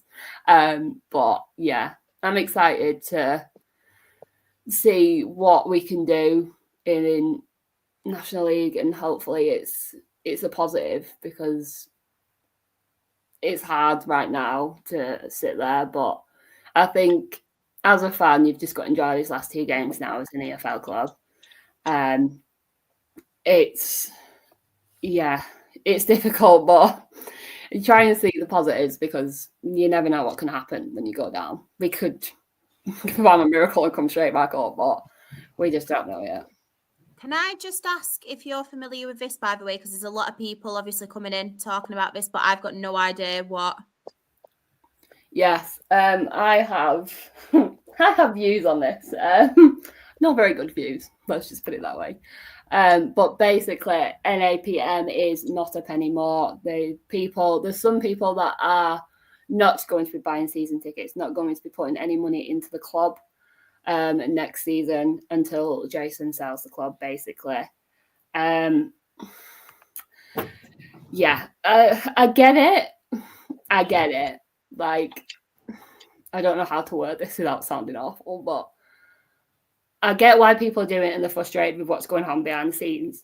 But then, from my point of view, I will back that team until the end. Like, they're not saying they're not going to go to any games. They're going to go to away games. They're just not going to. They're not going to pay for the home games, anything within the stadium, stuff like that. We have obviously been up for a very, very long time. I know fans are getting frustrated. We shouldn't be where we are right now. But from my point of view, if it works, fair play, and he sells the club, fair play. But from my point of view, I will still be getting a season ticket. I will still be going to every single game, home and away, if I can, if I'm not working. It's from my point of view, I see it from a different angle than fans. I have a partner that works within the club. From my point of view, I just feel for the staff. Because at the end of the day, the tickets that come through the gate pay their wages pretty much. Yes, Jason hasn't missed any salary payments this season so far, but he has said he can only fund the club until the end of May. Which, as someone whose partner works within the club, is a bit like, yeah, I kind of need that money. You know what I mean? I've got a house to run. Like, I'm not just... I get they're not a penny more. I get why they're doing it. I understand why they're doing it. I know they have nothing against the staff, any of the... I understand why they're getting annoyed, but I know it worked for Blackpool, but I just don't know if it'll work for us. I just don't know. It's hard to explain, because I get why people are doing it, but also, like, you've got to think of the staff, because he's like, I don't know. It's difficult, because I obviously see it from a different point of view. Some people are just fans, they go to the game and they go home, but I see all the back stuff. I see all the behind the scenes stuff. I see the stress. I see the tiredness. I see the work until 11 o'clock at night sometimes. Like, it's difficult. It's not just a job, it's a livelihood, isn't it? Yeah, he doesn't stop. Like, he has Wednesdays, Sundays off. That's it. Like, sometimes I'll sit there on a Sunday, he's editing photos from the day before. He's got statements to put out from the board of directors. He's got other things to be doing. He's got websites to be working on, season tickets to be working on. I just don't think they see the behind the scenes from the staff. I obviously know a lot of the media, like, they are probably some of my closest friends within the club. I'm going to support them. I know the fans that aren't against the staff. I know that they're against Jason and they want this club sold. We all do. But I think there's not a penny more. How do I put it? It's like putting 2 separate fans in different folders now. Like, there's a lot of people getting angry they're not a penny more. Then they're not a penny more. People getting angry at the people who don't want to do it. And I feel like everyone should be able to have their own peace of mind peace of mind and decide what they want to do, and people should be willing to accept that. It's frustrating to see people arguing about it and getting angry with each other about it. I think everyone should just, if you want to do it, fair play. If you don't want to do it, that's fine, and move on, because everyone's going to have a different opinion, and that's it. It's as simple as that. I'm hopefully thinking, fingers crossed, because obviously our situation was a lot different. But once we came down to National League and we automatically fought in National League, like nobody would want to buy us in EFL. Why is someone now wanting to come and buy us in National League? It's not going to happen, but it did. So hopefully going down to National League, I don't know if there's any different rules or regulations or anything. Don't know if it's easier. I have no idea about the ins and outs on how to buy a club. But hopefully, fingers crossed, if you do come down and if someone does come in, which I'm hoping, then this won't have to happen. Something needs to happen quick anyway, because it's ridiculous now how we say it week in, week out on this podcast, how one man can absolutely destroy a football club. It's not on at all. Yeah. We're seeing it with Reading. We're seeing it, obviously, if this thing's going on at Swindon. We're seeing it now. We've seen it at Bury. And it's not on at all. So hopefully it won't get to that. Fingers crossed. But it just, it infuriates me how one man can do this. Yeah. Really does. Really does. But do you know what I think would be interesting as well? I know obviously there's a lot to cover, and I feel bad, obviously, everyone's coming at you, Jen. I think it'd be interesting if we did want to do some, like at some point, doing a Twitter space. I think that'd be the perfect opportunity. We could record it, get people on, do a Twitter space. Everyone can voice their opinions. If everyone, Morecambe fans, if you are up for doing that, just let me know. I just want to say as well, I've got nothing against people that are doing Not Up Anymore. Yeah. Like, I totally get why you're doing it. There's obviously arguments for and against. Like, I get it. But obviously, Harriet is probably one of the biggest Morecambe fans that I know. Personally, he goes to every home and away games. He puts a coach on for away fans. He's probably one of the biggest and nicest ones that I know. I get why he's doing it. I don't go to every game purely because I work on weekends. It's just not something I can do. But I totally get these fans because they are there week in, week out. They pay their money to see this club. They love this club like everybody else does. I totally get why they're doing Not Up Anymore, and I don't disagree with why they're doing it. I just obviously see it from a different point of view. But if it works, I'll hold my hand up and say fair play to you because you've done it. But as someone who knows what it is like on the outside, I can't not support it, but then I can't support it. I'm like in the middle. I don't know what to feel at this point, and I get why they're doing it. Hopefully we're sold as soon as possible and we don't have to do this, and we can get behind that team next season and fully support them and see what happens. But yeah, I agree with this. Marley's put as well. But yeah, Morecambe fans, I'd love to talk about it and go into detail all your opinions as well. I'm really intrigued to find out more about it. So if you would like at some point us to do a Twitter space, whether it be on my channel or whether it be on obviously the podcast channel, I'm Sharex REFC on Twitter. So send me a message, tag me in it, and we will set it up, because we did one, didn't we, previously, Jen, about the ownership, and people came on. So I'm more than willing to use my platform and a podcast platform to obviously get it out there. So Sharex REFC, pop me a message. We will sort it for you, because honestly, we could speak about it all night, because we all have our own opinions as well on the matter. But the one thing all us football fans want to happen is to get this man out. 100%. 100%.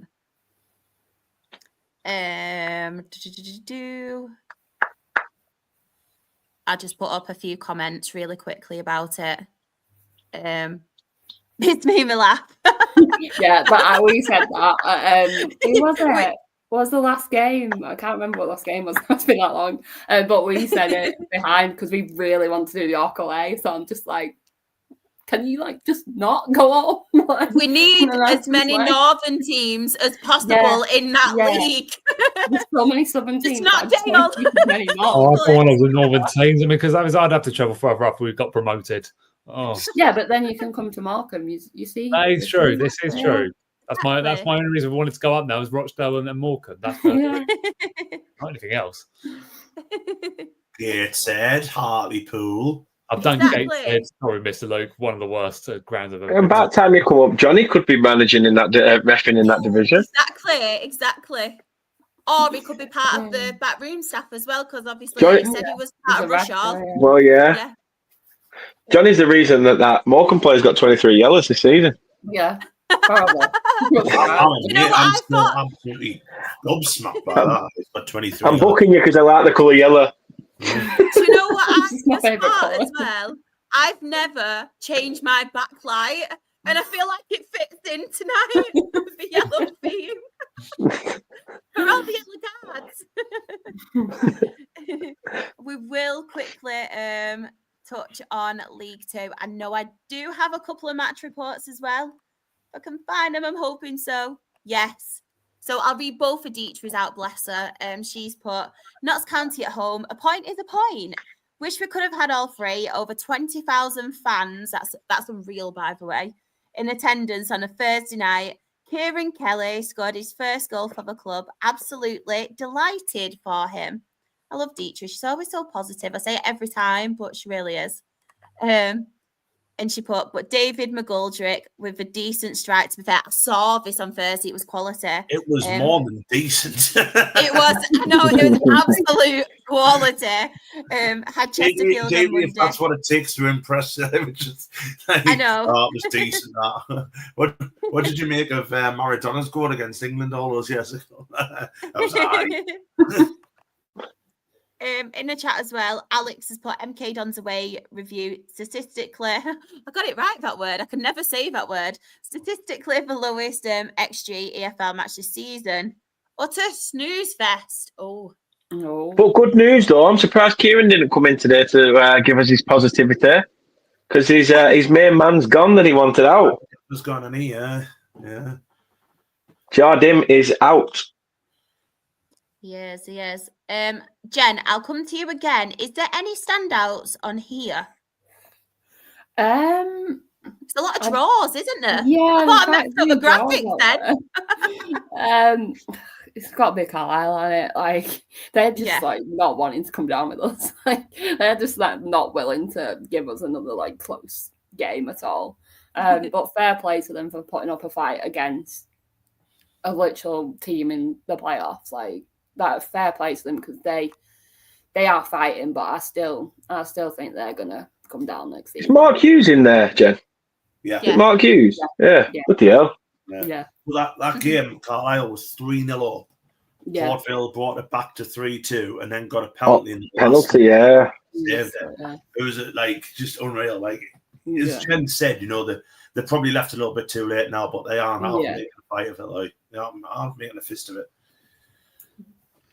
Can I just ask as well, Dietrich, if you have sent your match report in, I'm so sorry to be a pain, I can't find it for the next lot of fixtures, so please could you resend it? Please, I'm so sorry. I've tried so hard. I'm hoping you've not sent it.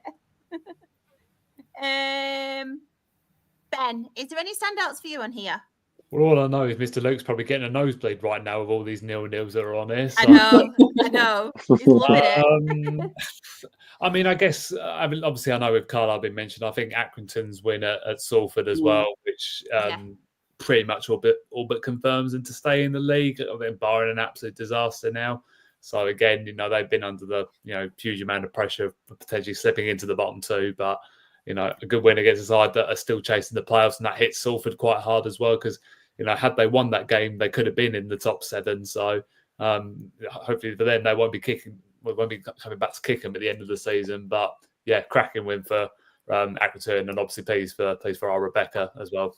Hopefully close to staying up in the division, which is what they need because they couldn't afford to slip into non-league football again. It's all good as well. Dietrich hasn't sent it yet. Yes. That's why I couldn't find it.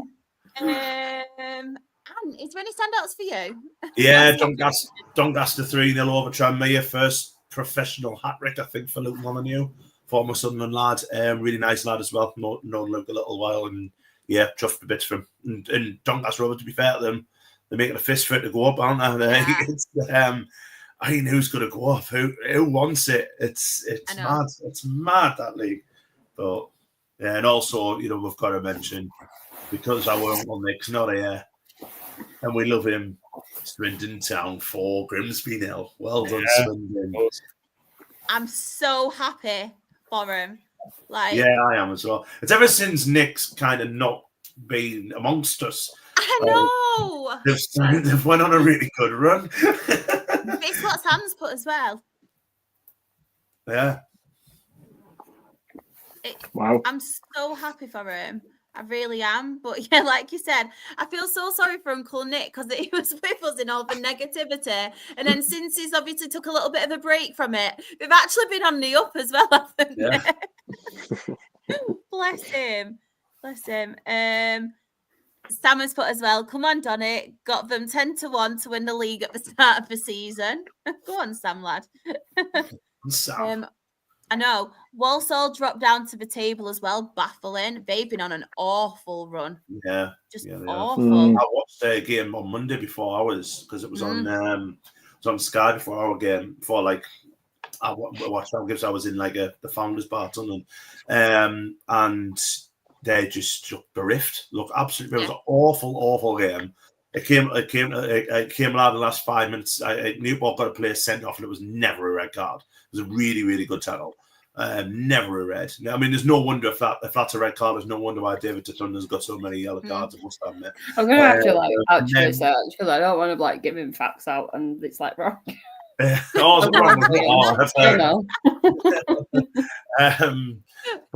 then Newport, one of Newport's strikers went through. The goalkeeper completely cleans him out.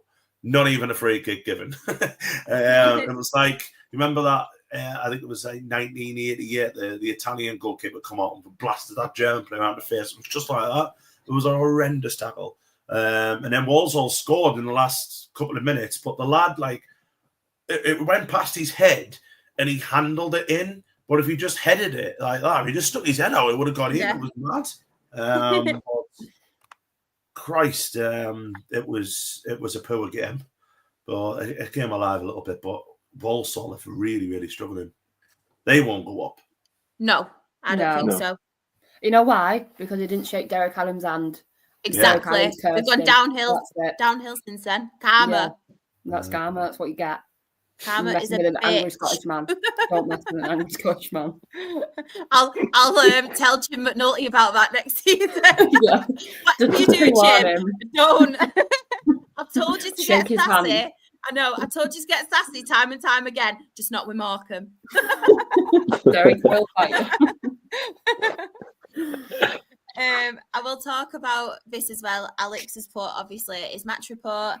Referee tried everything he could to let Walsall win. Dodgy red card for us. Clear red not given. Among some other decisions, the Lino made things right in the end. Good. Alex is the lad who got clattered all right, because obviously he went to pull it on, but they took him off, didn't they? Took him off for concussion. So he didn't have to take a whack. It was like a really bad tackle. And I agree for the red card for you was never red. It was a really, really good, strong tackle, but their lad made the most of it, rolled it on like a fanny, and then got sent off. Did you put I never celebrating more than when that goal was disallowed? He just needs to header it. I know. Do you know what? I'm going to leave it to everyone to answer. Just don't all do it at once. Any standouts on here? There's a lot of draws again. Johnny 3-0 again. Yeah. I think Cheltenham as well. We haven't spoken much about them this season. That's no, we've not. Win for them at Notts County, which is a bit damaging to Notts County. I mean, they could have all but secured their playoff place, and again, it's on a knife edge now with 2 games to go. But good win for Cheltenham as they look to finish season sort of just around the bottom half, and that probably a bit of a disappointment for them. But that's not a bad place to go to Meadow Lane and take 3 points off them. So yeah, that'd probably be mine. I'm just going to wait for Dietrich's part 2 because I don't want to read the part 1 and then the part 2 not coming. We're like waiting on hold. Good job Claire's not in. Like, Sass scored. Sass! I know. Sass. Sean's put 20 years ago that sort of tackle would have been applauded, but now the refs want to make it about them. Aladis put 2-0 nils and 1-2-2. Do you know what? I'm just going to start reading Dietrich's. So, Chesterfield away. Don't know if my heart can take these matches anymore. We were 2-1 up at half-time. Goals from Bobby Poynton and Anthony Sarcevic. I'll just wait for part 2. I mean, good with Mohammed. Can we have the league table on while we're waiting? Just see how Yeah, close. of course. Because it's Sorry, just, my eyes it's mental, isn't it? Look at that. Yeah. There's part 2. I've got something in my eye. It's really, I think it's from laughing, like crying with laughter before. It's met with my eye. So, second half was eventful to say the least. Not our best performance and ended up drawing the game 3-3. Conceded in the 92nd minute. Oh. A point is a point, but we definitely needed all 3. 92nd minute. That's man. nothing worse than that. I swear to God. Oh, that's a kick to the gut, that, innit? Yeah. Not good. Sounded proper northern then, didn't I? I know, I thought you were going to say something else, to be honest. It's a proper boot to the flute there. I might start using that one. Graver's put, don't do that to us, Dietrich. You say about your heart and then part 2 took a while to arrive. I know. Alex has put, that point finally got us over the line for mathematical security. I know. Kieran mentioned it and he got a voice note off me. Telling him to be more respectful in the group chat. Shouted at him. I went into full-on mum mode, didn't I, Jen? Yeah, he did. I'm really protective. I was like, everyone, can you just have a bit of respect in the chat, please? I did my come on Wednesday voice, didn't I? Yeah. But yeah, the League 2 table. So top of the table at the moment, we have Doncaster Rovers on 78 points. Port Vale is second on 77 points. Bradford City are third on 75 points. Walsall are fourth on 74 points. AFC Wimbledon are fifth on 70 points. Notts County are sixth on 69 points. Grimsby Town are seventh on 67 points. And then in the relegation zone, in 23rd, we have Carlisle United on 41 points. And that's it. No one else. Do you know what as well? We're going to find out. We are going to find out on Saturday. Like, it's really good to open up because Doncaster have got Bradford and Port Vale have got Wimbledon.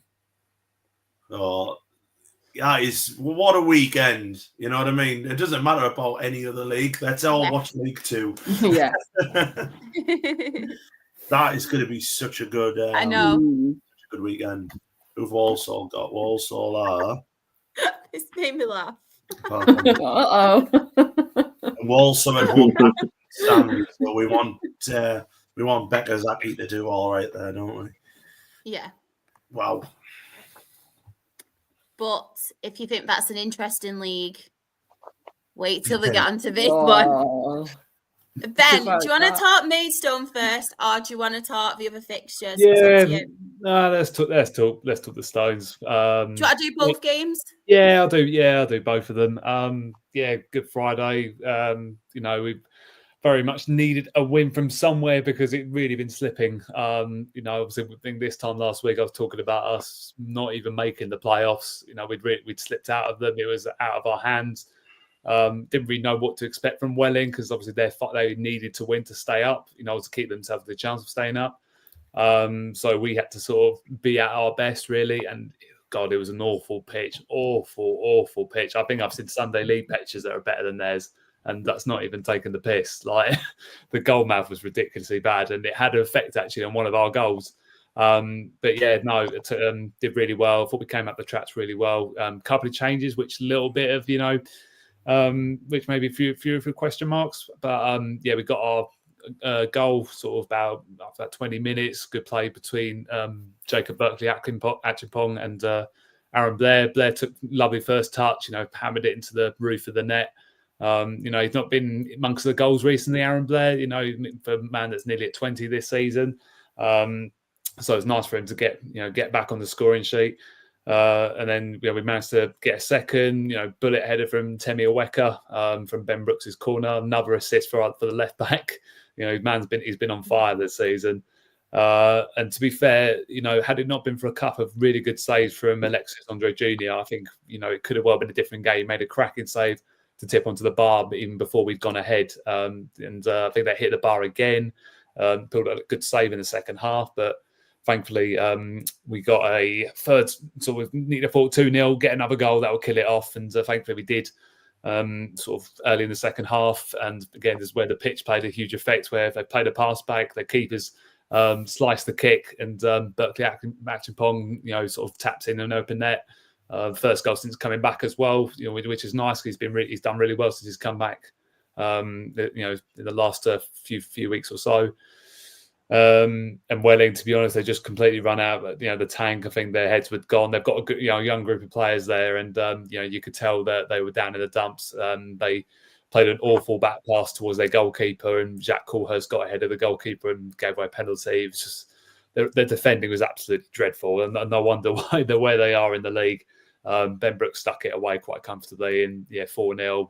Can't play and did our goal difference to well of good as well, especially with Western losing. So. Really pleased all around in that, because we just needed to get back on track somehow and score a few goals again. Another clean sheet, which is a now joint league record.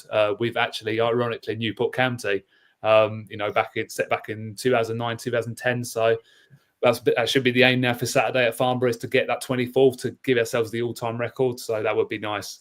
Nice one going in, hopefully into the playoffs.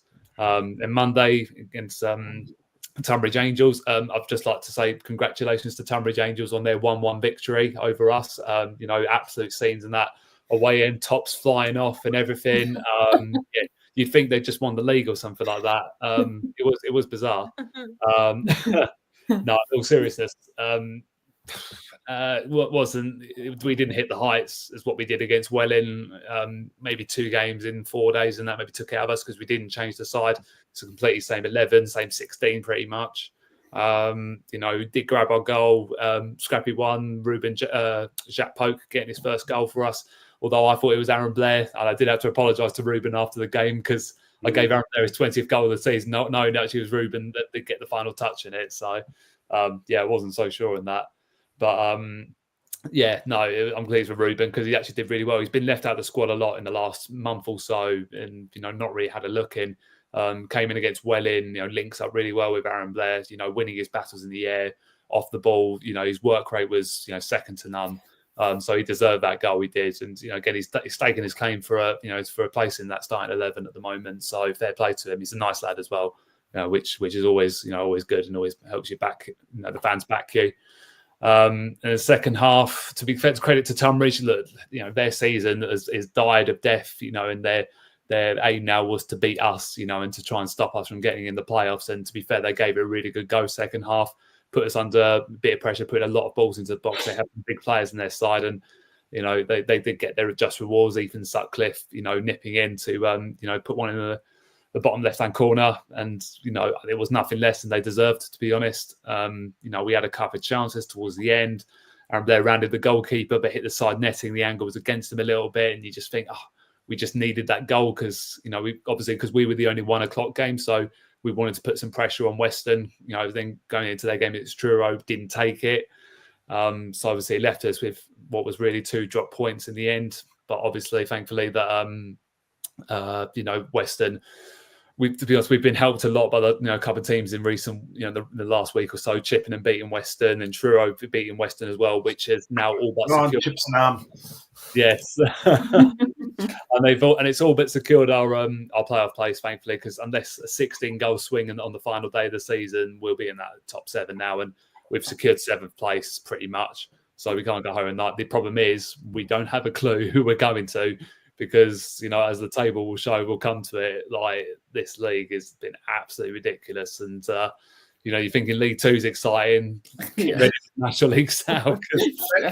In all the Can I years. ask a question about that? Like, you obviously, now you've made the playoffs, and the only side in the playoffs that realistically can't go up automatically. I think that gives you guys a psychological advantage going into the playoffs, because you can literally go on your last game of season to do what we've done for the last 2 months. Doesn't matter. But you're the ones who are going to be like, we've got in, we're happy we've got in this. And all the rest of those teams are going to be absolutely devastated that they haven't got up automatically.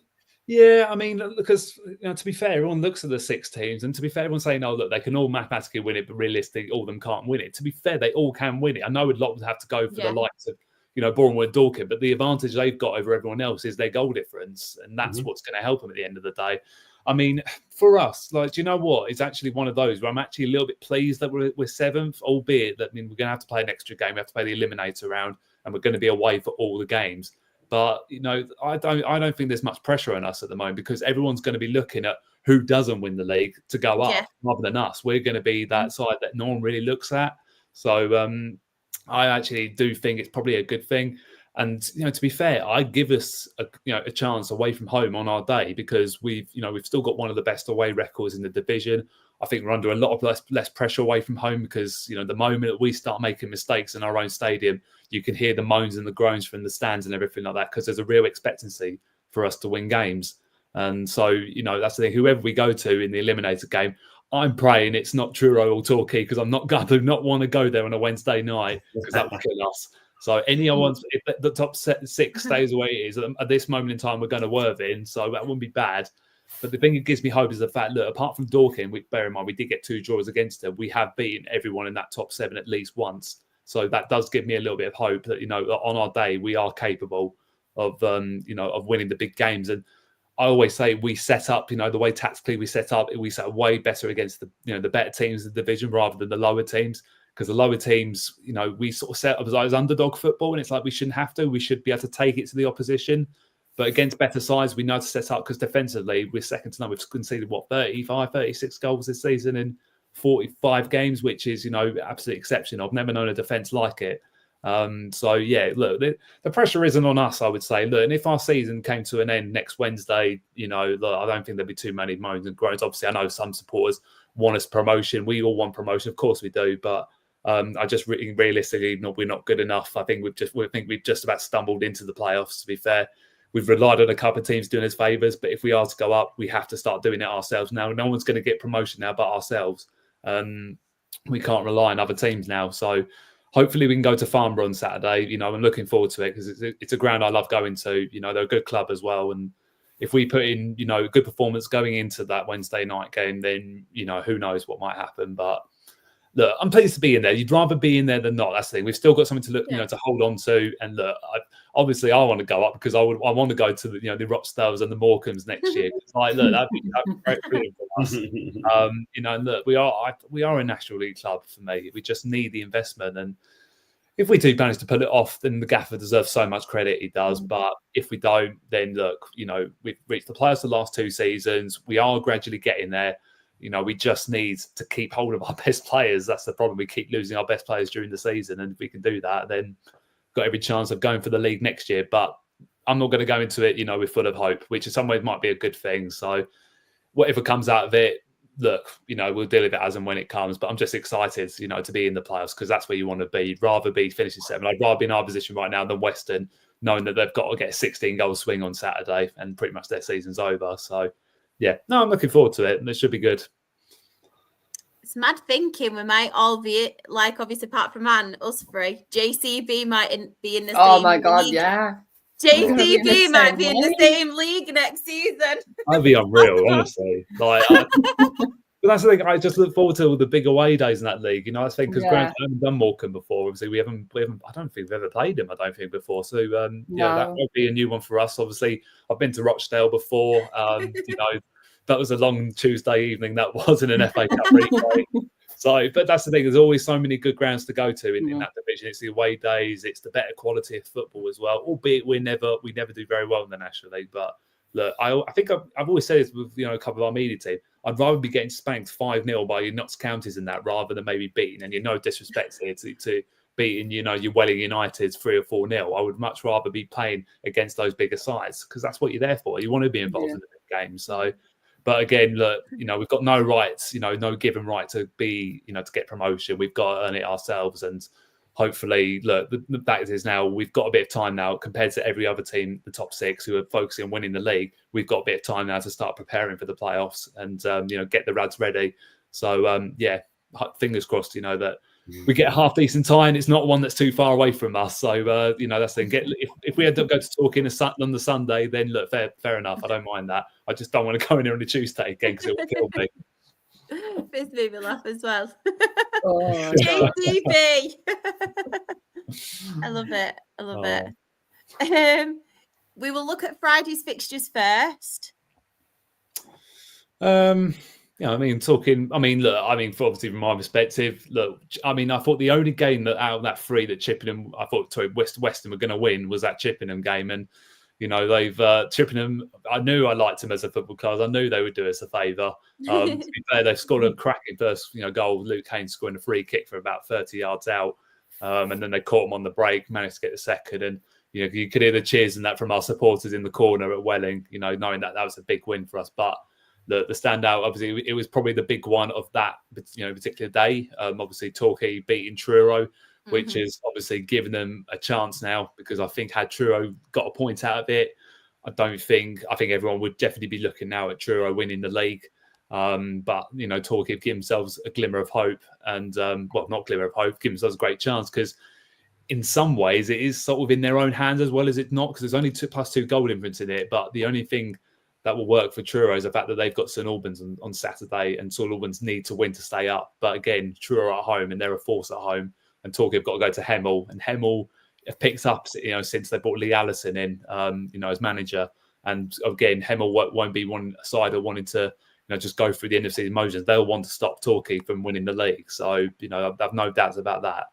But that's probably a great result, for them. And I've got to give a immense credit over Charlie Carter at Dorking, because he probably scored the quickest hat-trick I've ever seen to start the game.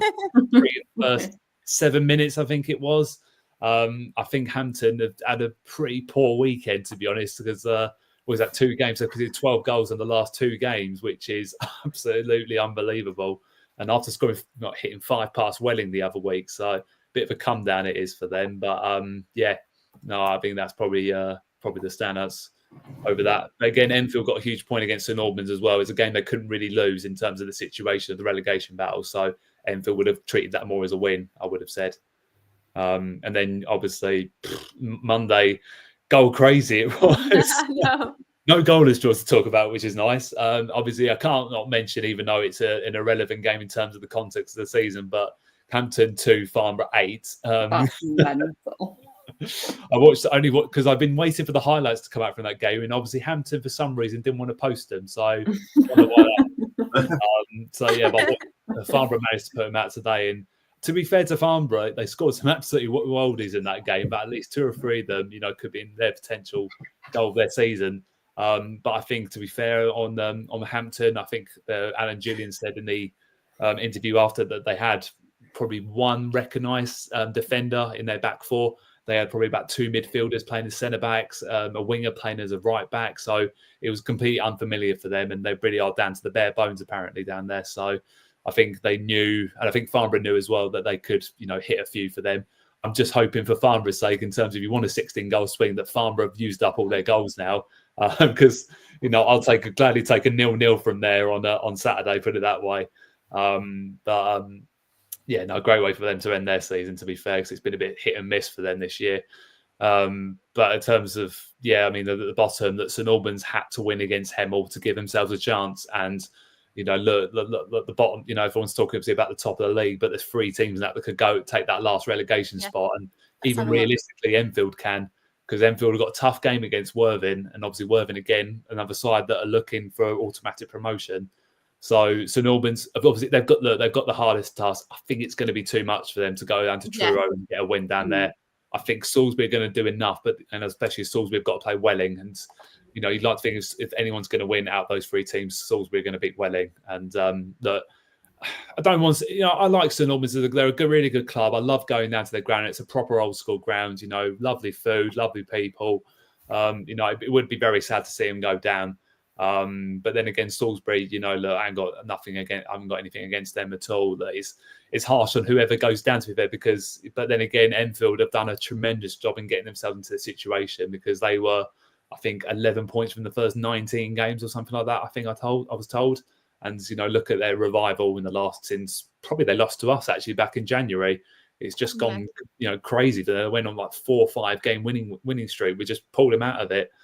So, but obviously, look, we know full well that it is all about that top 6 on Saturday, which I think in all the years I've watched football, I've never known a league like it at all. Even, you know, from the top all the way down, you know, into non-league. The fact, you know, even for 3 teams to be involved, you know, in the title races, except for the last day, but to have 6, like, you know, and all realistically have a chance to win the league. It's not a case of Bournemouth are, you know, 20 or something like goals less than Truro. Them and Dorking have got that advantage of the goal difference.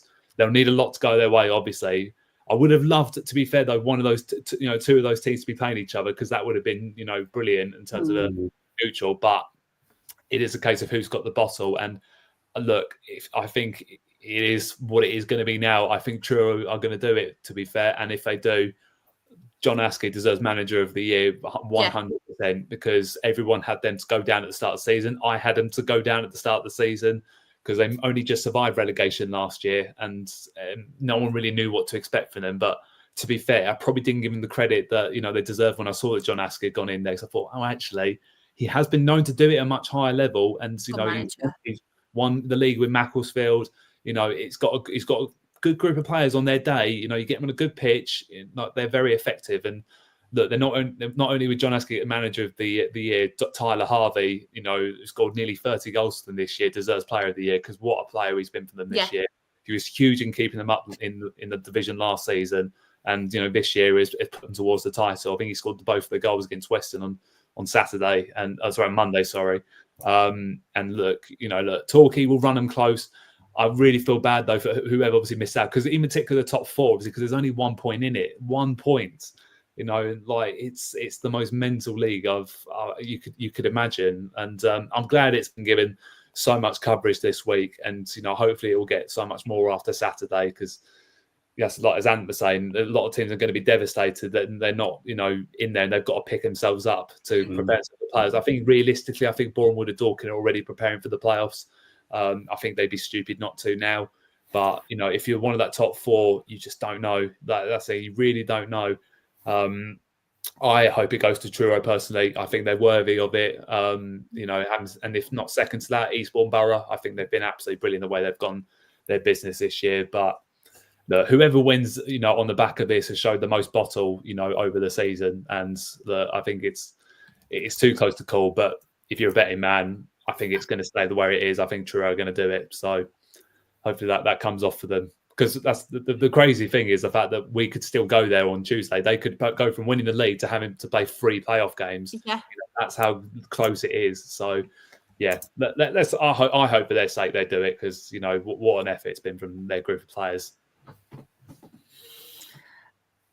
Honestly, I'm so excited. I'm at the Dale game as well, but I'm going to literally have it all on.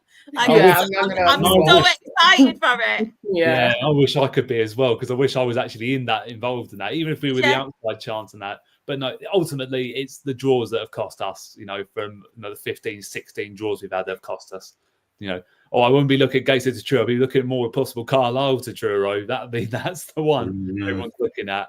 I think we looked at it the other day, and I think it's like 7 hours. And I'm just yeah, and that's probably the weekend away. That one weekend, I probably need a week away from it all, to be honest.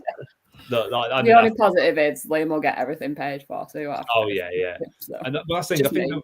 I think they were saying as well that I think this would be a first ever Cornish team to ever reach the National League if they went up. So, you know, for such a area like disillusioned area, almost a little bit of the country, you know, where football's not really the main talking point there. You know, again, that might just give the area the boost it needs because obviously it's all been about Plymouth and Torquay down there. and for Truro now to potentially get into that National League, that would really boost it in the Southwest, football-wise. And that's the thing. Glad it's got the coverage it's deserved because, it's been a phenomenal season, regardless of what happens on Saturday. So, yeah, just looking forward to just see how it all pans out. I think I'll be watching the football web pages more than I'll be watching our game.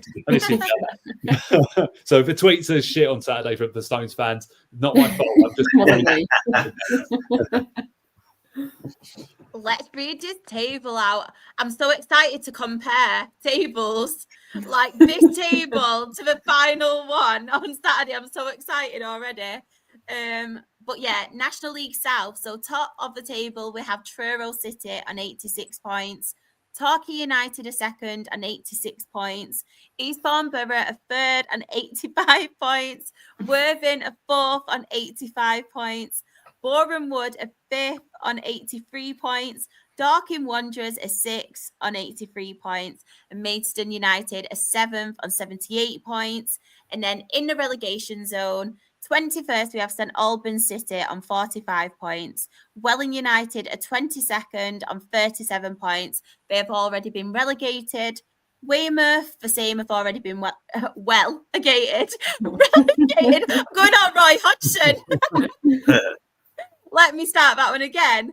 Already relegated. Weymouth, who were 23rd on 33 points. And bottom of the National League South, they've already been relegated again.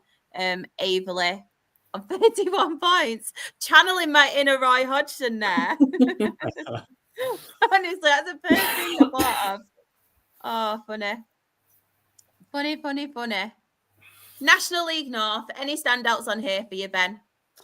Well, I mean, I guess we've got to speak about Kingsley 1, Scunthorpe United 0, because there was me last week saying that, Scunthorpe are going to win the league now. And then suddenly we dropped the first third. To win it. I'm blaming you. I had them to win it on one of my bets.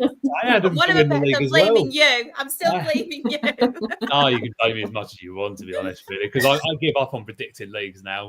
Literally, how would you do it? It is. Ben, considering you're meant to be our National League expert, you thought Truro go down, you thought Scunthorpe win the league. What's going on, man? Well, there's still a chance with Scunthorpe. There's still a chance. It's not dead in the water just yet, although it's more or less after seeing the teams that they've got to play at the weekend, all of them. But look, I mean, Kingsley needed to win that as well in terms of their playoff push, because there are a lot of teams now breathing down them, including one Spennymoor Town as well, because they're not far off either. That's the thing. They've realistically still got an outside chance of making that top 7 as well. Yeah. So yeah, again, like I say, you talk about the National South, how close it's been, but it's still, nearly, well, obviously not quite as close, but it's close. It's still very close. Not just for the title, but obviously those, I think it's 2 or 3 last playoff spots, to be honest. I think Chester are the only ones that are caught in the middle, really. The fact that they're a bit like Sunderland, they know that they're in the playoffs now. They're not going to go really any higher. They're not going to drop really any lower. So it's a case of they know they're just waiting now to see who they're playing. No, it probably isn't, to be fair. But then again, at least it gives you a chance to get the players together, get the fitness rising. Also, you can test a few different players as well, rest a few as well ahead of the playoffs, I guess. It's lovely, honestly. It's the first time in nearly 10 years I've had no stress at the end of the season. That's how I feel going into the Farm Brigade, to be honest. I'm stress. It's actually nice. I think before all the stress starts next Wednesday, I'll tell you that. But look, going into this week, I think Chester fans will be sort of grateful a little bit of saying, look, they've got, a chance to just relax, enjoy the last game of the season before all the madness starts. It starts on Tuesday. But look, I think even though Russell were down and everything like that, it's a significant win for Mr. Harris now, because it takes them obviously along with their game on Monday against Hereford.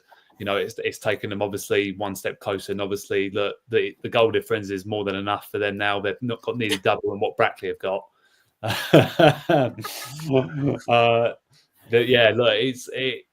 It's crazy, because obviously the bottom. It's nothing. There's no point looking at the bottom, because obviously all the teams are relegated now. Everyone's safe obviously above. It is a case now literally of just that top 7 where. Think teams as far as spending more than 10 could still make the top 7 realistically in terms of goal difference, because again, them and Buxton have got that advantage over a couple of the teams. And I think even if I was Kings Lynn, I wouldn't be getting a bit too cocky just yet about being in that top 10, because they still need a point on Saturday, which I believe they've got Chester at home, and Chester again under no pressure will want to finish the season on a win and go into those playoffs with some momentum. So it is so hard to call. But look, I think when I'm looking at it, Kidderminster Harriers, they've got Southport away. Southport of course just stayed up. It's it might be a tough one for them. It might be a difficult one because Southport, being at home, they might look, this is a chance to spoil someone's in, because I think Brackley Town have got Farsley Celtic, and I'm fully expecting Brackley to win that game comfortably. You're probably talking maybe 3 or 4-0. It is a case of can Kidderminster Harriers hold their nerve against Southport, or then does the door open up as well for Scunthorpe in the final day because they got to go to Hereford. So you can't write it. Put it that way. It is so close at the moment, but if you're one of the fans and not saying in that top 7, what a way to end the season, because that's ridiculous. And that's it. I've never known. That's the thing. In all, ever since they introduced the eliminators, like obviously the extension of the playoffs and that, I've never known it so tight before. I mean, someone might be able to give me, probably years, and gone by that, it's been, much more closer than this. But just really, from my personal point of view, for the North and the South, it's never been this close before ever. Yeah. For titles and playoffs and that, because normally it's, normally done and dusted, pretty much most years. Don't know where we go with this, to be honest with you. It's close to call. I mean, my question, obviously, for Chris would be: do you think they've got spending more, got actually a realistic chance of getting into that top 7 on Saturday, or do you think it's too much of an ask because there's still 3 spots that haven't been solved yet? And obviously, I know they can only make 6th or 7th, but is there still a chance that they can do it? I'll tell you what. After what happened in the FA Trophy and how they ended up beating us, I'm not writing them off. They've got it in them. Tell me about it. That's the thing, they've got it in them. They've still got potentially the most incredible season, ever. Still in the potential in the locker, because they could still get promotion to the National League as well as win the FA Trophy at Wembley. That's the thing. I don't think if you'd asked their Spennyville fans at the beginning of the year, you'd be in the final of the FA Trophy and the going into the last game of the season still with a chance to the playoffs, they would have bit your hand off for it, because Spennyville was sort of mid-table, season was petering out for them, but all of a sudden in the last 2 months they've just galvanised themselves and just kept winning, and I think they might regret that sort of mid-season blip, because I think otherwise they'd be comfortably in that top 7. But 100%. Look, it's exciting. Put it that way. North and the South, I'll be keeping a close eye on both divisions on Saturday. That's for sure. I think every non-league fan will. Yeah. I just wanted to let you know, Chris, as well. I was just waiting for Ben to finish before I interrupted him. I have got them starred. Don't worry. I'm not reading them. Do not worry. So I will go to the first game. Obviously, so. It was Scarborough at home. Very frustrating versus Borough. They're a side we usually draw against. This is the 6th draw versus Borough since October 2022, and it happened again at the Brewery Field. And then he's put, the first goal of the game came on the 70th minute when Finlay Shrimpton scored, but we let Borough put the pressure on our defence. On the 89th minute, Borough did equalise. And then let me get up. South Shields, great result against a struggling South Shields with a 2-0 win. Started really well when Corin McKeown scoring. I don't know what's going on with me now. I think it's too late. It's past my bedtime. Corin McKeown scoring on the 15th minute. A lot of pressure from Shields after that. Got there in the end. But we weathered the storm. Second half, and it wasn't until the 73rd minute when, do not remind me of that name, Aidan Routledge won a penalty and scored it to give the Moors all 3 points. I had favourites at Spennymoor. I don't anymore. Not against Taylor anymore. Yeah, not anymore. Now we have the final game versus Oxford, and we still have a chance of the playoffs, but we can only do it if results go our way, but who knows? Like I said, I bet you guys didn't think you would end up beating us. The way it happened, you did. So I am not writing Spennymoor off. Not a chance. Do that as well, please, everyone. Much appreciated. And just a quick reminder as well, we do have an announcement video at the end. So once the podcast does end, do not go anywhere. Big news. Big news. Just thought I'd put it in there. Dan's leaving. Yeah, Dan's leaving.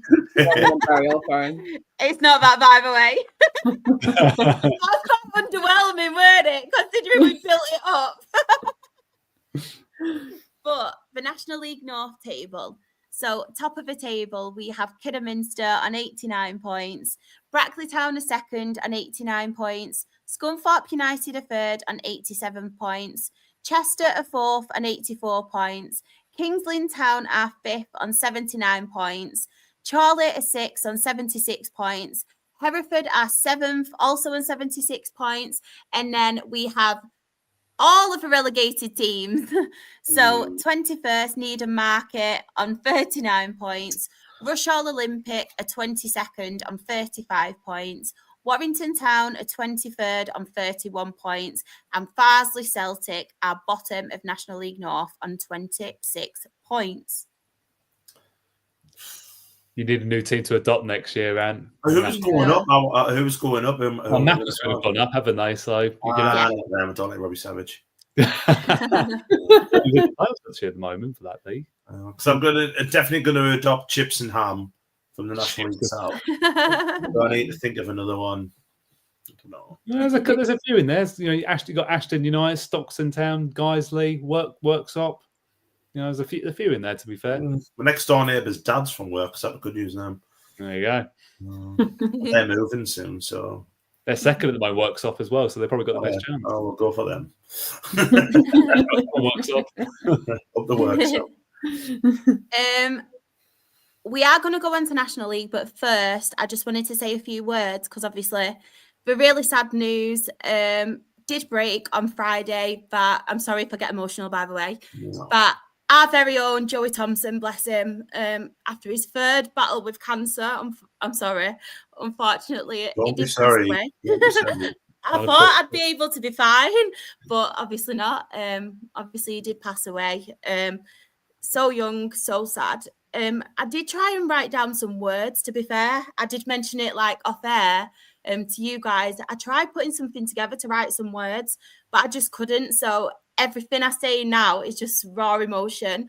And the words that I'm going to say will not give this man credit for the incredible person that he actually was. His family as well. Absolutely amazing, so strong, so courageous. You probably saw his little girl, Lula, in the video from Manchester United. Just an amazing credit to Joe. But Joe Thompson, just summing him up in a few words, is just what an incredible guy. Like, what an incredible person. It was one of them people. You could literally just spend a couple of minutes talking to Joe, being in the same room as Joe, and you'd instantly have a smile on your face. It was one of them people, his infectious personality, but he had this smile that just lit up any room. He was an absolutely fantastic person. Obviously, it's such a massive loss to obviously the Rochdale community because me being, obviously, I'm 33 now. Joey Thompson's was only 36 when he died. You kind of, because you've been watching this football club for so long, you're part of his football club. You kind of grew up with him. And it's quite an intimate kind of thing where you do watch these footballers and the journey progress and stuff. And with Joe, we're incredibly lucky because obviously from Manchester United reserves, he got released. He came to us at the age 17 and it was remarkable. Like I said, on the pitch, very good player. Off the pitch, it gave us obviously that special moment. Again, sorry Graham for this, by the way, but that incredible moment where he obviously came back after being diagnosed for the second time. This was, and he scored the goal that actually kept us in League One, sent our rivals Oldham down. So obviously from that. Just a Dale hero, but just football aside, I just want to take that out of the equation for a moment. What an incredible man. Like, the things he has done, and he was an absolute warrior. Like, to beat it twice and still the third time to still fight, and even though you are fighting, to kind of then still put other people first and carry on your journey, even though obviously he probably knew what was going to happen, still to carry on his journey, trying to inspire people, to build this legacy, to help people, I just think is absolutely incredible. And it was so sad. Like, it just hasn't kind of sunk in yet. It's just so incredibly sad. But yeah, going to as my sister says as well, there is only one Joey Thompson, and I will kind of go on to the Dale games now. So obviously the news did come out on Friday. His wife Chantel, bless her, announced it on the social media. Dale then, not long after, announced it. Then we had Altrincham, obviously, on the Friday. It was one of them feelings and one of them atmospheres where we went on the coach to Altrincham, and leading up to the game and everything, it was kind of, there was a eerie atmosphere about it. Not many people were kind of doing the usual interactions. It was pretty quiet on the coach because there was just one person obviously on our mind, and that was Joey T. But yeah, went to Altrincham, got to the game, and I just want to thank Altrincham, to be honest, because I know we're rivals and stuff, we're local rivals, but what an amazing club and such a credit they are. They did everything for us. So they allowed us to wear black armbands, which I think was really, really good. They gave some flowers as like a sign of respect for the Joey Thompson tribute, which is actually outside the football club. So I think that was amazing. They did a minute's applause at the start of the game, which was really, really good as well. Their chairman actually came on and said, the co-chairman, actually came on and said a few words. And it was a really beautiful speech, what he did as well, like massive respect to them. And then actually on the 15th minute, because Joey Thompson was number 15 for us, all the fans had an applause. We were all singing his name as well, which was fantastic. Altrincham fans did it. The referee actually stopped the game to allow both sets of players, himself and the officials. Everyone was just clapping, singing his name, which it honestly gives you goosebumps. The game itself, the pitch, the goal mouths, it was a proper... I actually thought our pitch was bad, one of them in the league. The amount of games that have been called off at Dale, but this pitch took it to another level. Like, both goal mouths were an absolute disgrace. It was just like, there was mud everywhere. So it was one of them where we thought, oh no, it's going to go either way. It's either going to go against us or work in our favour. So first goal, one of my favourites. I've actually voted for him as player of the season as well. Sam Beckwith, a defender. What a goal from him. Magnificent. And then obviously they got the equaliser, Altrincham. And then Devante Rodney, baby. I'm going to sing his name because what an amazing, and I'm so proud as well of this moment because it was in like typical Joey Thompson style. So we actually scored in the 89th minute.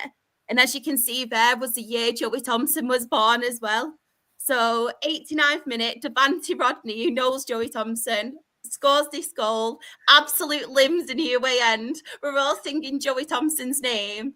And I just feel like there were signs it sounds mental, but there were signs leading up to it. Like my draw ticket number, I got number 15. And there was little things what made me think, do you know what? We're going to do it today. We're going to do it for Joe. So obviously it ended like that. Jim McNulty, bless him, so emotional. Ian Henderson as well, because obviously they knew Joe personally. They were teammates. As Jim said as well, he actually shared 3 dressing rooms with him at Tranmere, at Bury, at Rochdale as well. So him and Hendo were obviously upset, but I will give the players their due as well. Like and Jim McNulty said it in his interview on Monday as well. All the players lifted him, like they were their massive support. And that's one thing that I'm so proud of, because we've not had that in a very long time at the club, and what they did for him, because it must be hard, like you obviously have this bad news anyway, but trying to prepare your team as well as try and lift yourself up for an occasion like this, when you've just got this news that your teammate and your friend has passed away. It must have been so hard for him. So masses of respect to obviously Jim McNulty. And then I'll just quickly go on to Monday's game. AFC Fylde. Same again. I know we've come on here, we've laughed at obviously like AFC Fylde and stuff. We have our banter with them, don't we? But hats off, absolutely massive respect to them as a club.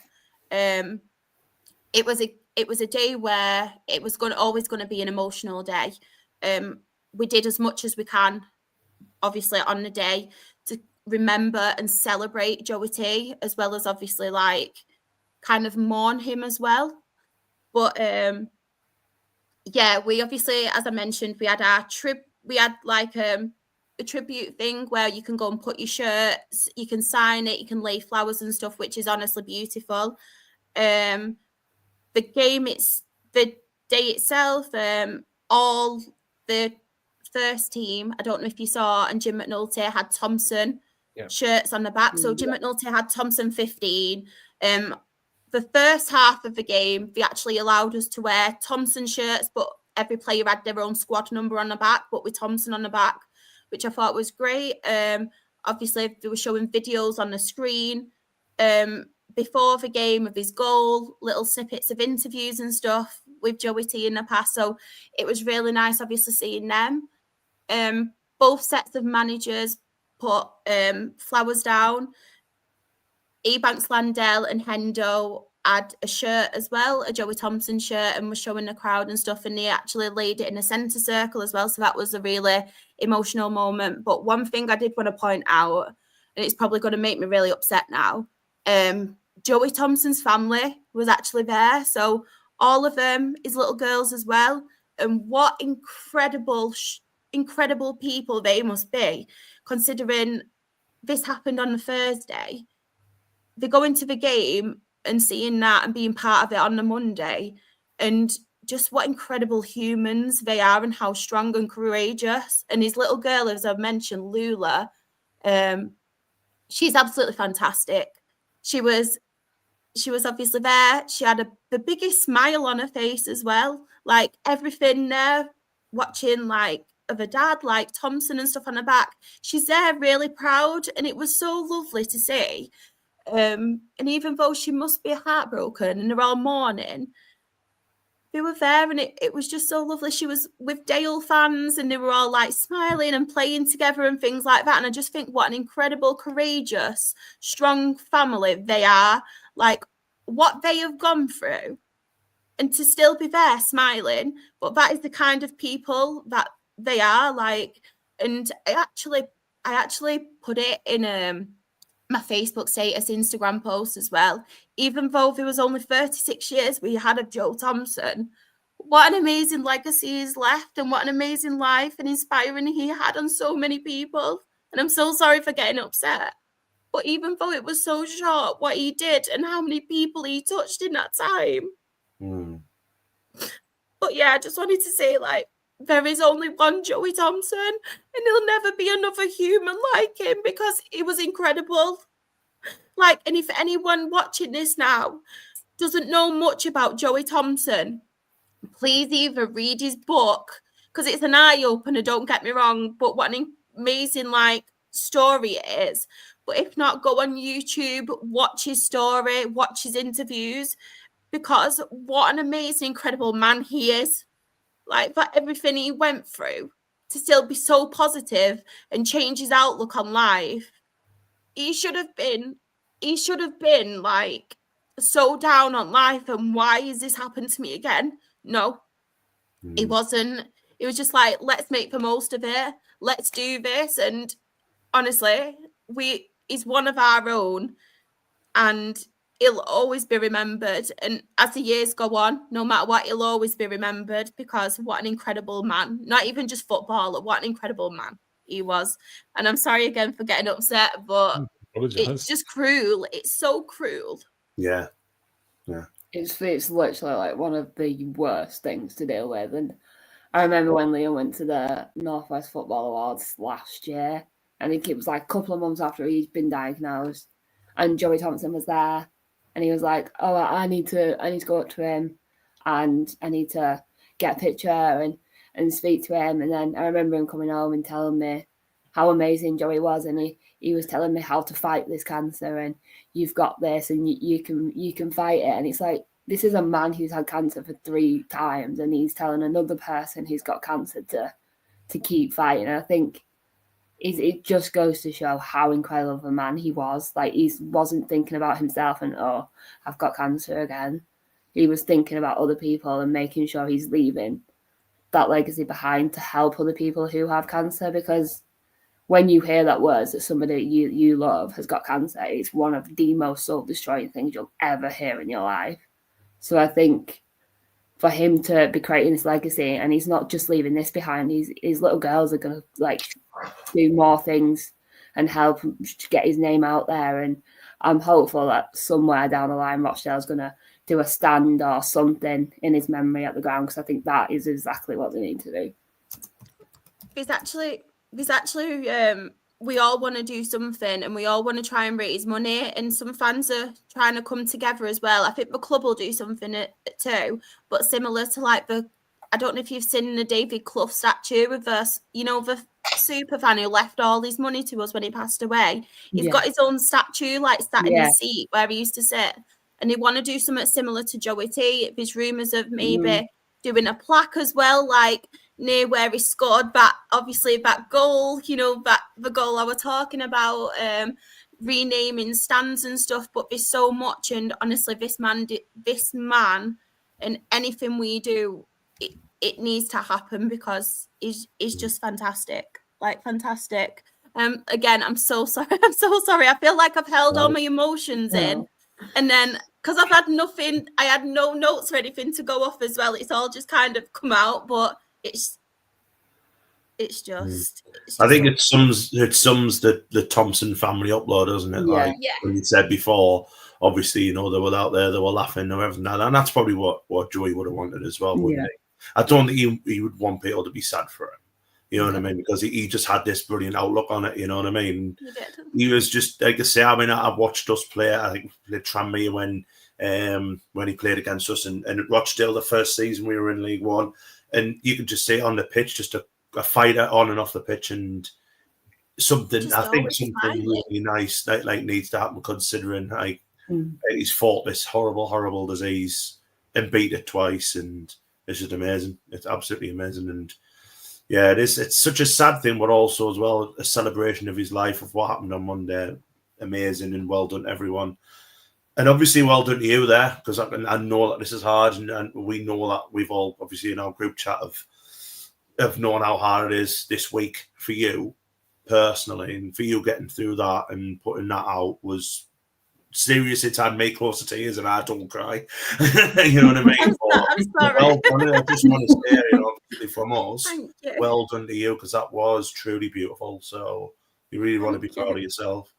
100%. I think as well, we were talking just before we came on air, and I said I'd listened to Jim McNulty's, interview after the game, and I think, as Anne was sort of saying, I don't think Joe would have wanted people to be sad, and I think Jim sort of came across in that way as well, saying, look, Joe would have wanted the legacy to be, for him to carry on, that it's always going to be there for him, and the fact is, and to be fair, look, I think, like I said, I don't think the players get enough credit, particularly for going out on that Friday in particular after getting such bad news like that, and to go and win a game in that fashion, that's the thing. And I saw obviously your video you put on Twitter, Charlotte, of there's only one Joey Thompson, Jim McNulty with the love and everything like that. I thought that was absolutely brilliant, and an absolute testament. I don't think, even though you and Altrincham are like playoff rivals at the moment, they're all fighting for the same thing. I don't think even the Altrincham fans could begrudge, the the scenes they might have seen at the end, putting rivalries aside, thinking like, what's been a terrible week, and the scenes right at the end of the game with the Devante Rodney's goal, and the scenes of the singing right at the end. It's an absolute testament to everyone at the football club, and how much he was loved as a person. So I think I can only echo what Anne said. I think you've done yourself so proud there, for Joe, and really on behalf of everyone, the club. Really, to be honest, I don't think they could have put that any better. To be honest with you. Thank you. It's just it. I know it shouldn't, because of, like I said, the life that he made in that short time. But I just still find it so cruel. Yeah, I think like obviously the Monday one, I would have felt sorry for the referee. Obviously in that first half, having Thompson on the back of off the show. Isabel said that. Me and my two friends, we're all sat together, me, Leanne, and Isabel. And Isabel turned around to me. She went, "I feel sorry for the ref." She said, "All these Thompsons." Should have got loan for a bit of more than just the take. I'm not going to put everyone's comments up in the chat. I know it's late and everything as well, but I do apologise for anybody I made cry, because by the looks of it, I've made a fair few people cry. So I do apologise. It wasn't meant to make you all cry, but I do apologise. I hate making people cry. Lucas said he's already sent his match report. I will get to that. Sorry. So, Lucas put York at home. First half, I can't speak now. First half started really well. First goal inside 15 minutes here is me thinking we would give York a game, which we actually did. Played well in some parts of the game, but Christ, we were so untidy with the passing and the defending was sloppy. In parts, we lacked clinical finishing and cutting edge when it came to our chances. Oh no, I clicked on this completely wrong thing. I was nearly changing the logo then. Oops. Have I just got right? Seriously. Is this all? I feel like we're all like we're all thinking into each other. Yeah. Luke, we're all like as one. Oh no. I'm just going to have to put them all up, because I don't know which is which now. They're all in this order, by the way. We just rounded up the loss twice. They're all in this order, so I promise it's not. Oh, he's got angry at the end, hasn't he? I know. I'm so sorry, Luke. Just look at that stat he's put in there regarding this one. Yeah, that one there. You would whoever gets them in the playoffs, you would be over the moon, wouldn't you? So that is relegation form, isn't it? Yeah. From January, and I know there's certain things I've lost a lot of players, haven't they, and stuff like that. But you would be worried, and they lost Rabielli, didn't they, around about that time as well? He went to Crawley, didn't he? But you would be really worried if you were in the play. But it goes to show as well just how well they did at the start of the season. Still be in there and still be up there, then fair play to them. Is there any standouts on Friday for anyone? I think Dagenham's win against Ebbsfleet, is huge because of the fact that it was a very late goal as well. I'm pretty sure, and Ebbsfleet would have been, looking to almost send them, put the final nail in the coffin really for Dagenham, but they've just about managed to hold on, hang in there, for a potential saviour and everything like that. I still think they're going to go down.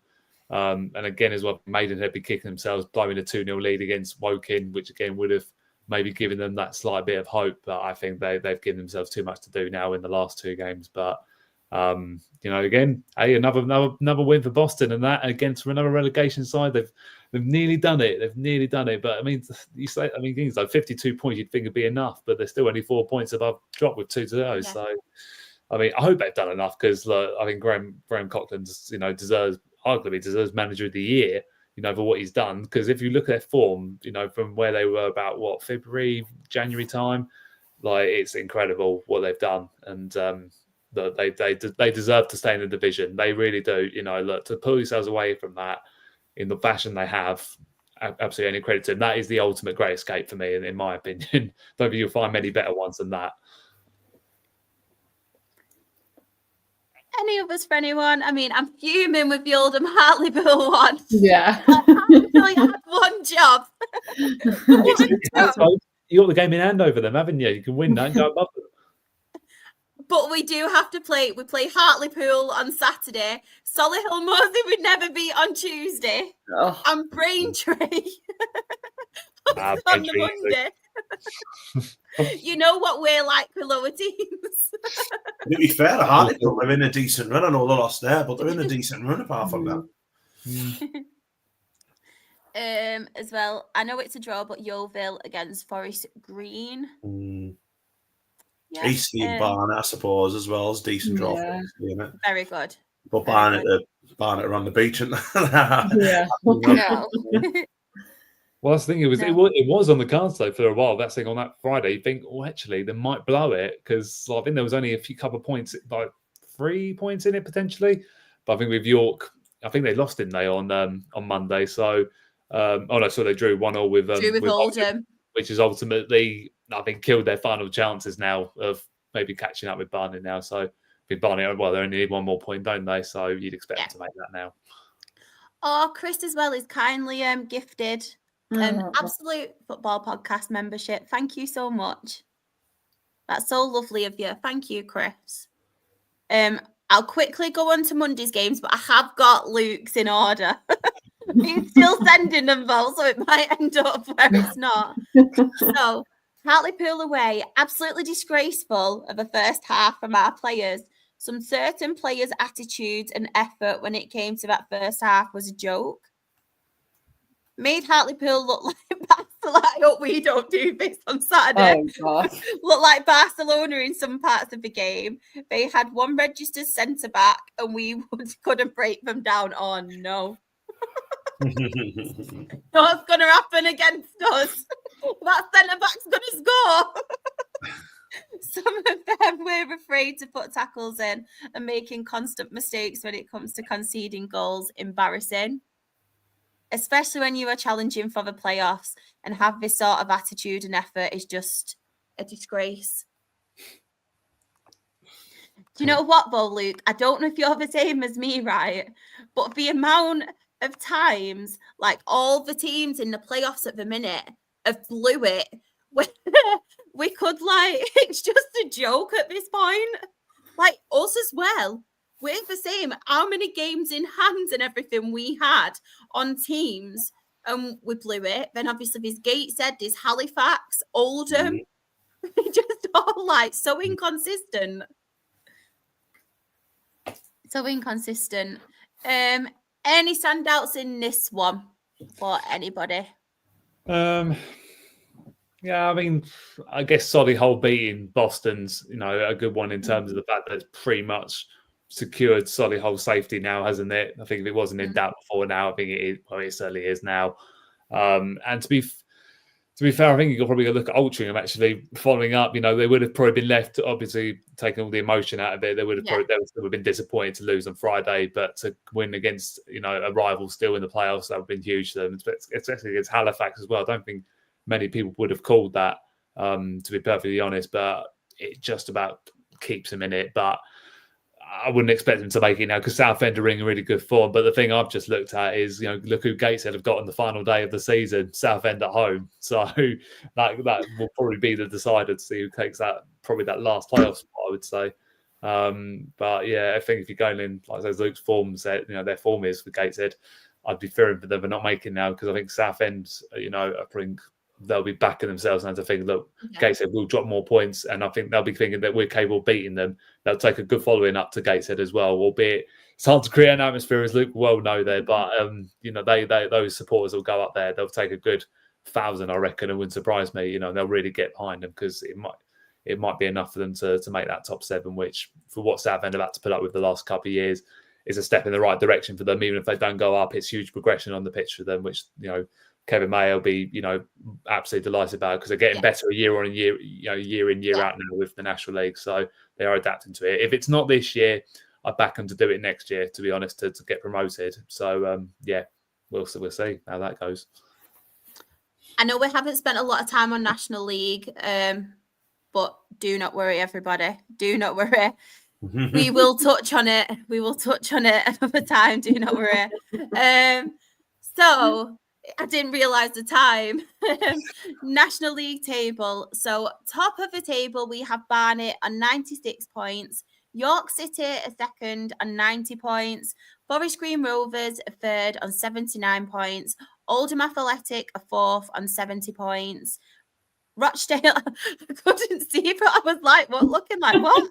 Rochdale a fifth on 68 points, and we do have a game in hand as well. FC Halifax Town a sixth on 67 points. Gateshead a seventh on 66 points. And then in the relegation zone, 21st, we have Dagenham and Redbridge on 48 points.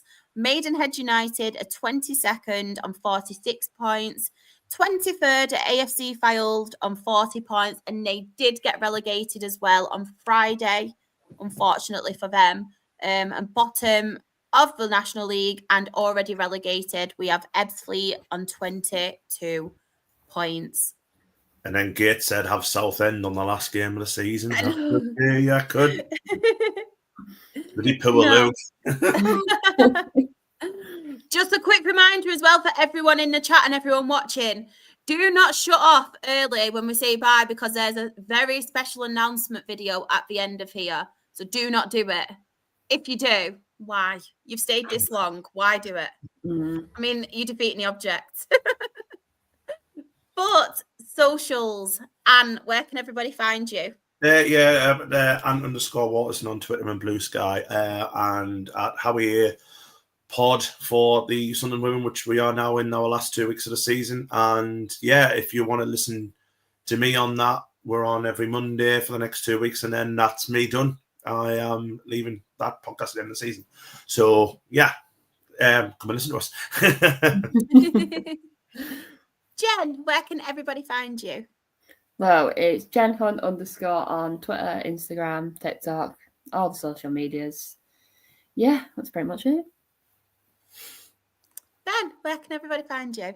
Ben Stones FC1 on Twitter, and hopefully by this time next week, I'll be celebrating looking forward to a potential semi-final in the playoffs. But if not, don't expect me on social media for the next few months. If anybody wants to find me as well, I am SharXRAFC. That is on Twitter, it's on Instagram, it's on TikTok. My Her Game 2 stuff as well is Rochdale HGT. But the most important ones, the Absolute Football Podcast. I'm going to say it again. I say it every single week, but we are Best New Content Creator at the Football Content Awards. We still are. I'm going to keep saying it even when we're not, because we won it. I'll just add the date we won it. But yeah, on Twitter, we are Absolute Ball Pod. On YouTube, we are Absolute Football Podcast. On Twitch, we are Absolute Football Podcast. On TikTok, we are Absolute Ball Pod.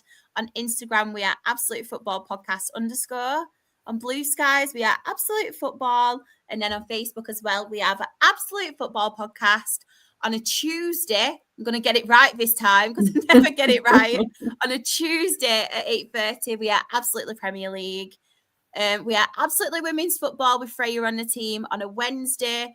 And then we are Absolutely Lower League on a Thursday as well. But that is everything. Thank you so much to each and every person who has tuned in for this long. We do appreciate it. Your continued support. All of your kind words in the chat as well, as always. Hope you all have a lovely weekend and stay for the announcement.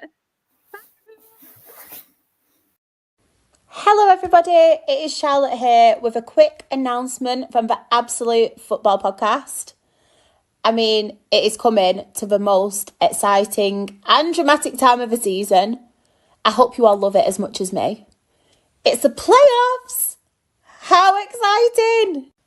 And we want to make sure on the Absolutely Lower League show that we do it justice for both the EFL and the National League.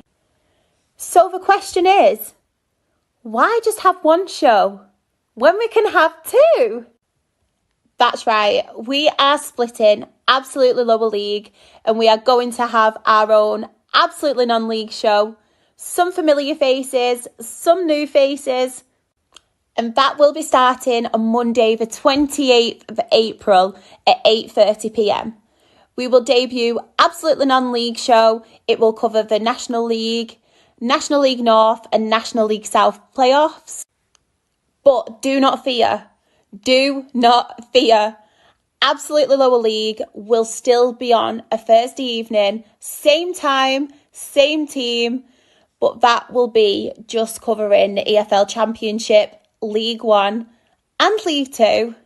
I mean, why just have one show on one night when it can be just as fun, but have it on 2 nights? I mean, how exciting. But please, please, please make sure that you do come and join us and our non-league team. Come and say hi on Monday, the 28th of April. Look forward to seeing you all there.